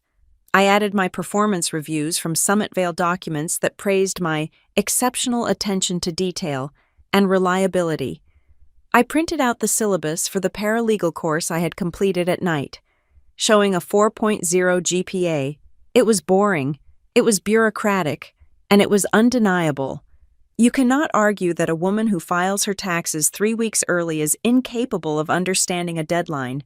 Once the binders were assembled, I turned to the offensive strategy. I needed to verify the psychiatric evaluation beyond just my word against his.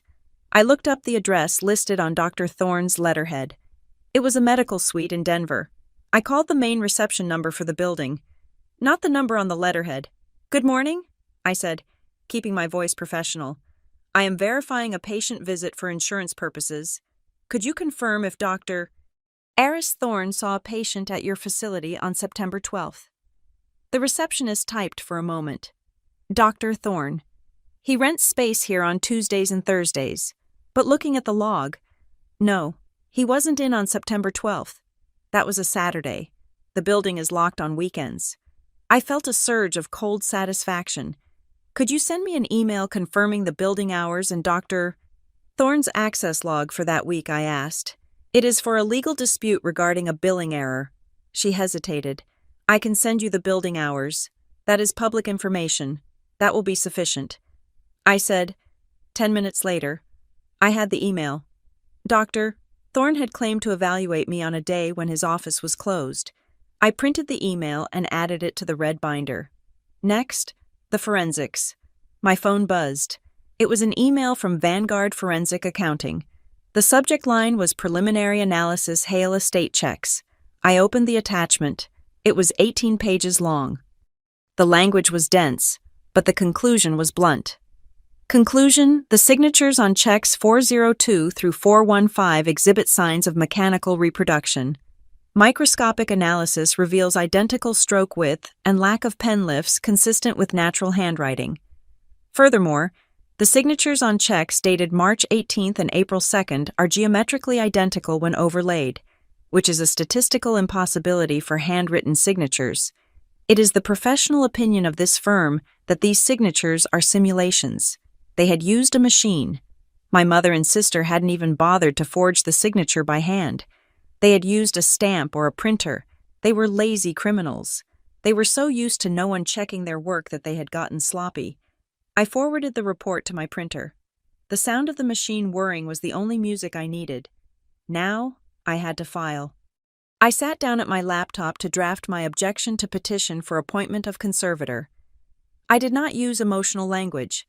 I did not say, "My family is lying." I used the language of the statutes. Respondent objects to the petition on the grounds that petitioner has failed to provide clear and convincing evidence of incapacity. Respondent asserts that the medical evidence submitted as Exhibit B is fraudulent and has been fabricated by an individual with a conflict of interest. Respondent moves for sanctions against the petitioner and their counsel for filing a pleading in bad faith, pursuant to Colorado Rule of Civil Procedure 11. Rule 11. It is the rule that says lawyers cannot lie to the court.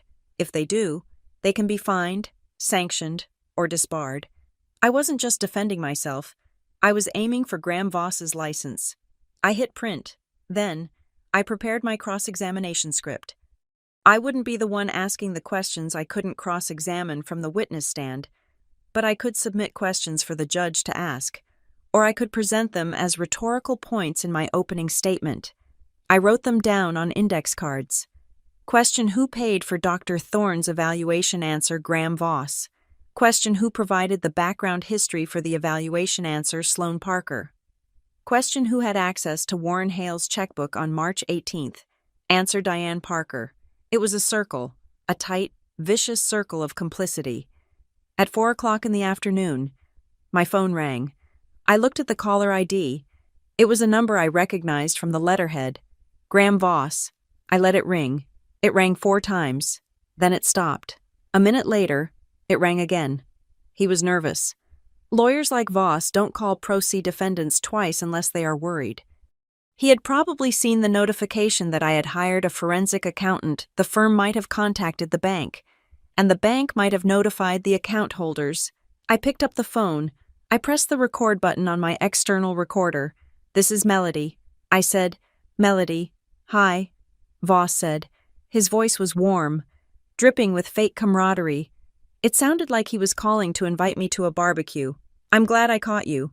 Look, we need to talk about Monday." "I am listening." I said, "Your sister and parents are really torn up about this." He said, "They don't want to go to court. They don't want to air the family laundry in public. It's embarrassing for everyone, and frankly, it's going to be very hard on you. The judge is going to ask some tough questions about your history." I said nothing. I let the silence stretch. Silence makes liars talk faster. "So," he continued, his pace quickening slightly, "we have a proposal. We are willing to modify the agreement. We can bump the stipend to $3,000 a month, and we can add a clause that says we review the arrangement in 5 years. If you're doing well, we dissolve the conservatorship then. How does that sound? It gives you a safety net, but it's not permanent. 5 years. In 5 years. They would have sold the water rights. transferred the land to an LLC, and drained the accounts. In 5 years, there would be nothing left to conserve. Is that the full offer? I asked. It is a generous offer. Melody, Voss said, his voice hardening. It is a lot better than what will happen in court. If we go in front of Judge Klein, and she sees the medical report, she's going to strip you of everything. You'll be a ward of the state. We're offering you dignity. Dignity. He was offering me a bribe with my own money, Mr. Voss. I said, yes. Did you enjoy the charity golf tournament with Dr. Thorne in 2021? There was a pause, a long, heavy pause. I could hear him breathing. I could hear the faint click of a keyboard in the background. Excuse me, he asked. His voice had lost all its warmth. It was now ice. I just wanted to verify the relationship, I said, since you are so concerned with dignity. Melody, be very careful, he warned. If you are implying I am not implying anything. I said, I am preparing. I hung up. My heart was hammering against my ribs. A frantic bird in a cage. My hands were shaking. I put them flat on the table, pressing down into the wood until the tremors stopped. I did not engage. I did not scream. I delivered the message. He knew now. He knew I knew. 2 minutes later, my email pinged. From Graham Voss. Subject settlement offer. Final body. Ms. Walsh. Please see the attached revised agreement. We need a signature by 5 p.m. tomorrow, or we proceed to trial. Do not make a mistake you cannot undo. I hit reply. I didn't open the attachment. Mr. Voss, please direct all future communications to the court docket. I am not interested in settlement. I will see you on Monday. Melody Walsh. I sent it. The sun was setting. The room was getting dark. I turned on the lamp on my desk. The light cast long shadows across the binders. Red, black, blue, green. I had done everything I could do. The evidence was gathered. The arguments were prepped. The trap was laid. But there was one variable I couldn't control, me. I stood up and walked to the hallway mirror. It was a full-length mirror I used to check my hemline. Now, I used it to check my face. I looked at the woman in the reflection. She was 33 years old. She had dark circles under her eyes. She was wearing a t-shirt and sweatpants. I straightened my spine. I lifted my chin. I practiced the words I would say to the judge. Your Honor, I whispered. My voice cracked. It was too high, too thin. I cleared my throat. I shook my arms out. I closed my eyes and visualized Grandpa Warren sitting at his kitchen table, pointing at a line in the ledger. Don't sign when your heart is beating fast. I opened my eyes. Your Honor. I said, louder this time, deeper. My name is Melody Walsh. I am the trustee of the Hale Agricultural Trust. I looked at my eyes in the mirror. I forced them to stay open. I forced them not to dart away. I am not here to ask for mercy. I am here to offer proof. The woman in the mirror nodded. She looked scared. Yes, but she looked like someone who would stand there and shake until the earth stopped moving, rather than someone who would run. I went back to the living room. I packed the binders into my briefcase. I set the combination lock. Click, click. The sound was final. I went to the kitchen and made a sandwich. I ate it standing up over the sink. I drank a glass of water. Then I went to my bedroom and laid out my clothes for the morning. The navy blazer, the white blouse, the sensible shoes. I wasn't going to sleep. I knew that. But I lay down in the dark anyway, listening to the wind howl outside my window. Tomorrow, I would walk through the heavy doors of the Larimer County Justice Center. Tomorrow, I would see my mother, my father, and my sister. They were expecting a victim. They were expecting the girl who covered her ears. They had no idea they were about to meet the prosecutor. Sunday night did not fall. It suffocated. The air in my apartment felt heavy, pressurized, as if the walls were slowly inching inward to crush me. It was 8 o'clock in the evening. The hearing was in 13 hours. I was sitting on the floor surrounded by my binders, conducting a final audit of my defense. When my phone screen lit up, it was a notification from the community group again. Sloan was not finished. She was laying down suppressing fire to ensure that even if I won in court, I would lose in the court of public opinion. I opened the app against my better judgment. The photo was new. It was a picture of the farmhouse, looking desolate against a gray sky. The caption was a masterpiece of vague malice. It breaks my heart to see our grandfather's legacy at risk. When a loved one becomes a danger to themselves, you have to step in, even when they fight you. We are praying for a peaceful resolution tomorrow, but we are terrified of what happens if the court doesn't intervene. Some people just cannot handle the world alone. She didn't use my name. She didn't have to. Everyone in Fort Collins who knew the Parker family knew exactly who the dangerous loved one was. The comments section was a chorus of sympathy for her and suspicion toward me. Stay strong. Sloan, the system is so broken. I hope the judge sees the truth. You are doing the right thing. Mental illness is so hard on the whole family. I felt a phantom heat on my face, the flush of shame that I had been conditioned to feel whenever my family spoke about me. For a second, I wanted to reply. I wanted to scream in all caps that I was not the danger, that I was the only one trying to save the farm from being liquidated for ski condos. But I didn't type a word. I took a screenshot. I added it to the digital trail binder. Every lie she told was just another brick in the wall of evidence I was building. Then came the flying monkeys. At 8:15, a text arrived from Mrs. Gable, my mother's best friend, and a woman who had known me since I was in diapers. Melody, dear, your mother is distraught. Please, for the sake of everyone, just sign the papers.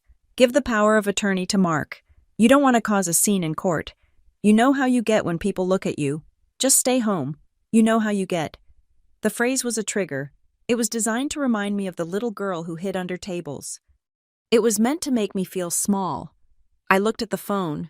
I didn't feel small. I felt precise. I blocked Mrs. Gable's number. I was done negotiating with terrorists, even the ones who brought casseroles. At 9 o'clock, the legal assault began. My email chimed, a filing notification from the court system. Graham Voss had uploaded a supplemental brief regarding respondents' emotional volatility. He was dumping paperwork on me at the 11th hour, a tactic known as a document dump, designed to overwhelm a pro se litigant so they are too exhausted to read it all before morning. I opened the document. It was 12 pages of pure fiction. He had dug up an incident from high school where I had a panic attack during a fire drill. He had listed witness statements from cousins I hadn't seen in 10 years, claiming I was reclusive and strange. He was trying to turn the courtroom into a therapy session. He wanted the judge to look at my personality, not my accounting. He wanted to make it a trial about feelings because he knew he would lose a trial about facts. I printed it. I punched 3 holes in it. I filed it under attempts to distract. Then, the second front opened. At 9:30, an email arrived from Summitvale. It was from Linda in HR, marked confidential. Dear Melody, we have been contacted by a representative of the Parker family regarding potential reputational risks associated with tomorrow's hearing. We want to reiterate that while you are on unpaid leave, your conduct in the public sphere reflects on the firm. A finding of legal incapacity would strictly prohibit you from returning to your role as a risk analyst. Please keep us informed. My family had called my job. They weren't just content with taking my inheritance. They were scorching the earth. They wanted to ensure that if I didn't submit to their allowance, I would starve. They were trying to cut off my only lifeline to independence. My hands started to shake. This was the fear they wanted. This was the panic. I put my head between my knees. I breathed. In for 4. Hold for 4. Out for 4. I am a risk analyst. I told myself, and they have just overplayed their hand. By contacting my employer to sabotage my income, they had just committed tortious interference. I saved the email. I printed it. This wasn't just evidence for the probate court. This was evidence for a future civil suit. At 10 o'clock, my phone rang. It was Evan. I picked it up. Mel, he whispered. He sounded like he was hyperventilating. Sloan knows. What does she know? I asked. My voice calm. She knows I met you. She checked the GPS on my car. She knows I was at the old theater. She's screaming at Mom right now. She says I betrayed the family. She's asking what I gave you. I closed my eyes. I could hear the terror in his voice. He was 21, but in that house, he was still 6. Evan, Listen to me. I said, they're going to kick me out. Mel? They're going to cut off my tuition. No, they won't. I said, because they need you to look like the happy, successful son. If they kick you out, they look like monsters. I think I should come to court. I should tell the judge. No, I said sharply, you will not come to court. But Mel, if you come to court, Graham Voss will put you on the stand. He will tear you apart. He will make you look like a confused kid who was manipulated by his crazy sister. You are not ready for that. I paused. I needed to cut the cord to save him. Stay home. Evan, tell them you didn't give me anything. Tell them I just cried and begged for money and you left. Lie, yes, lie to them. Give them the victory tonight so I can take the war tomorrow. Are you sure I am sure? Go to sleep. Put your phone on airplane mode. I have this. I hung up. I stared at the phone. I was alone now. Truly alone. At 11:15, the final piece of the puzzle arrived. The forensic accountant in Denver sent the final report. I opened the PDF. It was beautiful. It was scientific. It was lethal. Exhibit a digital artifact analysis. The report zoomed in on the signature of Warren Hale on the check dated March 18th. Microscopic analysis confirms a digital halo of pixelation around the signature line, consistent with a bitmap image pasted into a document before printing. The signature is not ink on paper. It is toner on paper. It is a photocopy. But then, the accountant had gone one step further. He had followed the money. I had asked him to trace the vendor consulting services that had received $90,000 from my grandfather's account. The report scrolled down to a screenshot from the Colorado Secretary of State's business registry. Entity name GJV Consulting, LLC. Registered agent Jennifer Voss. Jennifer Voss, Graham Voss's wife, and Dr. Eris Thorne's sister. The air in the room seemed to snap. My family hadn't just stolen the money to buy cars or renovations. They had funneled it directly to their lawyer. They were paying Graham Voss with my grandfather's stolen money to draft the legal documents to steal the rest of the estate from me. It was a closed loop of corruption. It was racketeering. I sat back in my chair. A cold, hard laugh bubbled up in my throat. It wasn't a happy laugh. It was the sound of a lock clicking into place. They weren't just bad family members. They were criminals. And they had been so arrogant, so sure that autistic Melody would never look past the first page of a bank statement, that they had left their fingerprints on the murder weapon. I looked at the clock. It was 1 a.m. I opened my laptop. I had one last document to write. I titled it, Notice of Supplemental Authority and Motion for Finding of Bad Faith. I typed fast. My fingers flew across the keys. Respondent moves this court to take judicial notice of the following: 1. The applicant has engaged in tortious interference with respondent's employment. 2. The applicant has submitted fraudulent financial instruments to this court. 3. The applicant's counsel is the direct financial beneficiary of the alleged theft of assets from the decedent. I attach the forensic report. I attach the Secretary of State screenshot. I attach the email from HR. I logged into the court's e-filing system. Usually, you file these things days in advance, but Voss had opened the door by filing his emergency addendum at 9 o'clock. He had made it an active briefing schedule.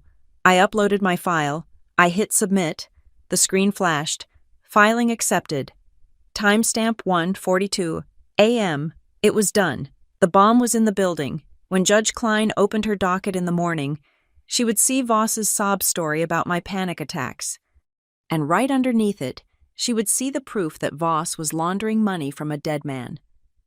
I stood up. My legs were stiff. I walked to the window and looked out at the streetlights of Fort Collins. The town was asleep.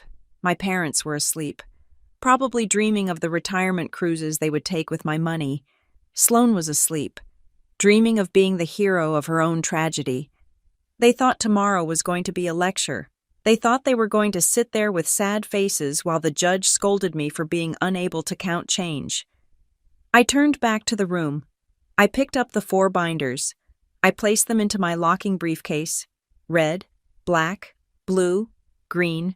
I closed the lid. I spun the combination dials. 3, 6-0, the value of the estate. I went to the bathroom and brushed my teeth. I washed my face. I looked at the dark circles under my eyes. They looked like war paint. I wasn't going to sleep. I was going to sit in my chair and watch the sun come up. I was going to visualize the courtroom. I was going to visualize the look on Graham Voss's face when I asked him about his wife's consulting firm. I walked back to the living room and turned off the overhead light, leaving only the small desk lamp burning. At the $3.6 million hearing, they said, "You can't live alone." I touched the cold leather handle of the briefcase. "Tomorrow." That sentence wasn't going to be an accusation. It was going to be the evidence that proved they were liars. Because if I couldn't live alone, I never would have been able to catch them. I sat down to wait for the dawn. The bailiff called the case at exactly 9 o'clock, in the matter of the estate of Warren Hale. Petition for emergency conservatorship.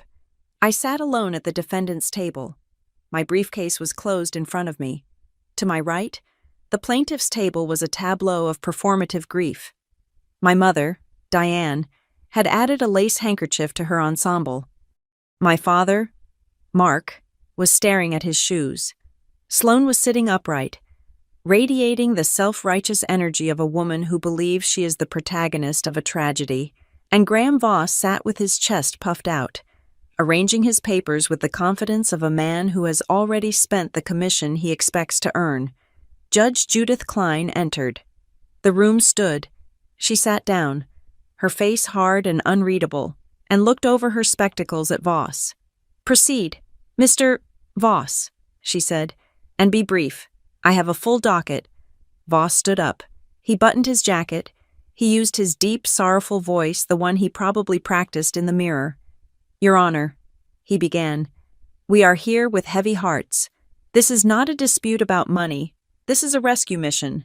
My clients, the parents, and sister of the respondent, are seeking to protect a vulnerable young woman from the crushing weight of a complex financial estate."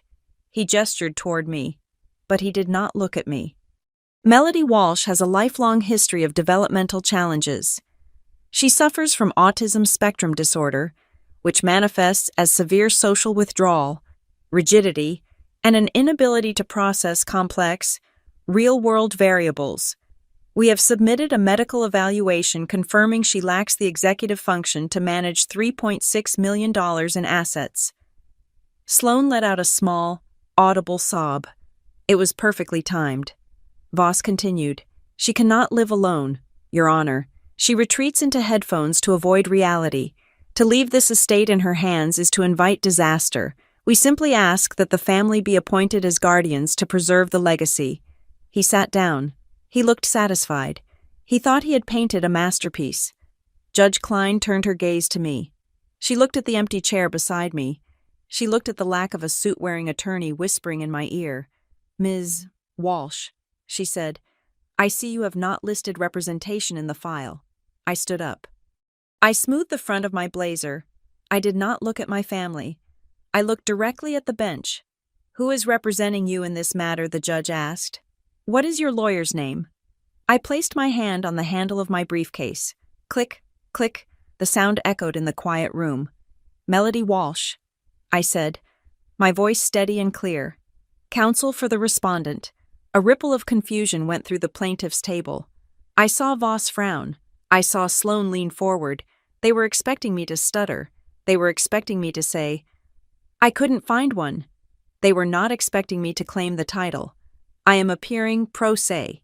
"Your Honor," I continued, "but I assure the court, the defense is prepared." Judge Klein raised an eyebrow. A tiny spark of interest lit up her eyes. "Proceed." "Ms. Walsh." I opened the briefcase. I pulled out the 4 binders. I stacked them on the table. Red, black, blue, green. They looked like bricks in a wall. "The petitioners claim I cannot live alone," I said. "They claim I lack the capacity to manage my own life. I would like to direct the court's attention to Exhibit A in the green binder." I walked the binder to the bailiff, who handed it to the judge. This binder contains 8 years of rental history, paid on time. It contains 72 months of utility bills. It contains my federal tax returns, prepared and filed by me. It contains my performance reviews from Summit Vale Assurance Partners, where I worked as a senior risk analyst until 48 hours ago, when the petitioners contacted my employer to sabotage my income. I heard my mother gasp. I ignored her. If I am capable of analyzing corporate risk for a Fortune 500 company, Your Honor, I am capable of managing a farm. Judge Klein flipped through the pages. Her face remained neutral, but she was reading fast. But, I continued, my voice dropping an octave, capacity is not the real issue here. The issue is credibility, and to that end, I present Exhibit B. The red binder. I handed the second binder to the bailiff. The petitioners have submitted a psychiatric evaluation by Dr. Eris Thorne. They claim he evaluated me. I have submitted an affidavit stating I have never met this man, but more importantly, I have included the building security logs for Dr. Thorne's office on the date of the alleged exam. The building was closed. Voss stood up. Your Honor, objection. This is sit down. Mr. Voss, Judge Klein snapped. She didn't look up from the binder. I continued. The court will also find a marriage license in tab 3. It confirms that Dr. Thorne is the brother-in-law of Mr. Graham Voss. The silence in the room changed texture. It went from tense to dangerous. Voss's face turned a shade of pale gray. Sloane stopped crying. This is a fraudulent medical report, Your Honor, commissioned by the opposing counsel to manufacture a disability that does not exist. I didn't stop. I couldn't stop. I reached for the black binder. However, the motive for this fraud is not love, as Mr. Voss suggests. It is concealment. I held up the black binder. Exhibit C contains a forensic accounting report regarding the estate of Warren Hale. My father, Mark, suddenly looked up. His eyes were wide with terror. He knew, during the 4 months prior to my grandfather's death, while he was sedated in the ICU, $185,000 was withdrawn from his operating account. I saw Sloane shake her head violently. That's a lie. That was for his care. I turned to her. It was the first time I had looked at her since I entered the room. Was it, I asked? Because according to the canceled checks in this binder, $90,000 was paid to a company called GJV Consulting. I turned back to the judge. A search of the Secretary of State's registry reveals that GJV Consulting is registered to Jennifer Voss, the wife of the opposing counsel. Judge Klein looked up. She took off her glasses. She looked at Graham Voss with an expression that could have frozen mercury. Mr. Voss, she said, her voice terrifyingly quiet. Is this true? Voss was sweating now. He dabbed his forehead with a handkerchief. Your Honor, I can explain. It was a retainer, for legal services anticipated. You took a retainer from a man in a coma. Judge Klein asked. I wasn't done. I had one more card to play, the trap card. I picked up the original trust document from the blue binder. Your Honor, I said, there is one final matter. The trust established by Warren Hale contains a specific clause. Article 6, the inter terrorem clause. I saw the blood drain from my mother's face. She knew what that meant, or at least, she knew it sounded bad. This clause states that any beneficiary who contests the validity of the trust appointments without probable cause forfeits their entire inheritance. I looked at Sloane. By filing this petition in bad faith, by submitting fraudulent medical evidence, and by attempting to remove the appointed trustee based on lies, the petitioners have triggered Article 6. Sloane stood up. She slammed her hand on the table. You can't do that. That's my condo. Grandpa gave that to me. Sit down, the bailiff barked. Sloane didn't sit. She pointed a trembling finger at me. You freak. You think you're so smart because you can read a spreadsheet. You're broken. You've always been broken. You don't deserve that money, Sloane, my father shouted. Grabbing her arm, Judge Klein slammed her gavel. It sounded like a gunshot. Enough. The room fell into a stunned silence. Sloane slumped back into her chair, breathing hard. My mother was weeping into her hands, but they were real tears now, tears of a woman who realizes the lifeboat has just sunk. Judge Klein looked at the binders. Then she looked at the family.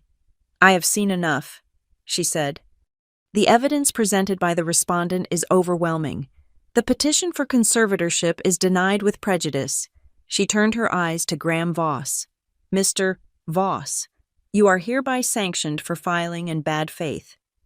I am referring this matter, specifically the fraudulent medical report and the financial transactions involving your wife's firm, to the District Attorney's Office and the State Bar Association. You won't be practicing law in my courtroom again. Voss slumped in his chair. He looked small. He looked finished. And as for the petitioners, the judge continued, looking at my parents and sister, I am granting the respondent's motion to enforce the no contest clause. You have attacked the trust based on fraud. You have lost your standing. The assets designated for you will revert to the residency of the estate. No, my mother wailed. Mark, do something. My father did nothing. He just stared at the table, defeated by the weight of his own complicity. Judge Klein looked at me. Her expression softened. Just a fraction. Ms. Walsh, she said, the court recognizes your appointment as trustee. You are free to go. Thank you, Your Honor. I said. I closed my briefcase. Click, click. I picked up the binders. I didn't look at Voss, who was staring at his hands. I didn't look at my parents, who were holding each other like survivors of a shipwreck. I walked past Sloane. She was staring at me with eyes full of hate and confusion. She couldn't understand how the script had flipped. She couldn't understand how the extra in her movie had just taken over the director's chair. I stopped for 1 second. I leaned down, just close enough for her to hear. You were right. Sloane, I whispered. I can't live alone. I tapped the briefcase. I live with the truth, and the truth is very expensive. I walked out of the courtroom. I pushed open the heavy doors and stepped into the hallway. The air was cool. My heart was beating calmly. I walked out of the courthouse and into the bright, blinding sunlight of the Colorado afternoon. I took a deep breath. It tasted like freedom. It tasted like justice. I had $3.6 million to manage. I had a farm to run. I had a fraud examination license to finish. My family had spent 30 years telling me who I was. Today, I had finally told them who I am. Thank you so much for listening to Melody's story. If you enjoyed this tale of justice served cold, please scroll down and leave a comment telling me where you are listening from. I love seeing our community grow across the map. Don't forget to subscribe to Maya Revenge Stories. Hit that like button and smash the hype button to help this story get heard by even more people. Your support means the world.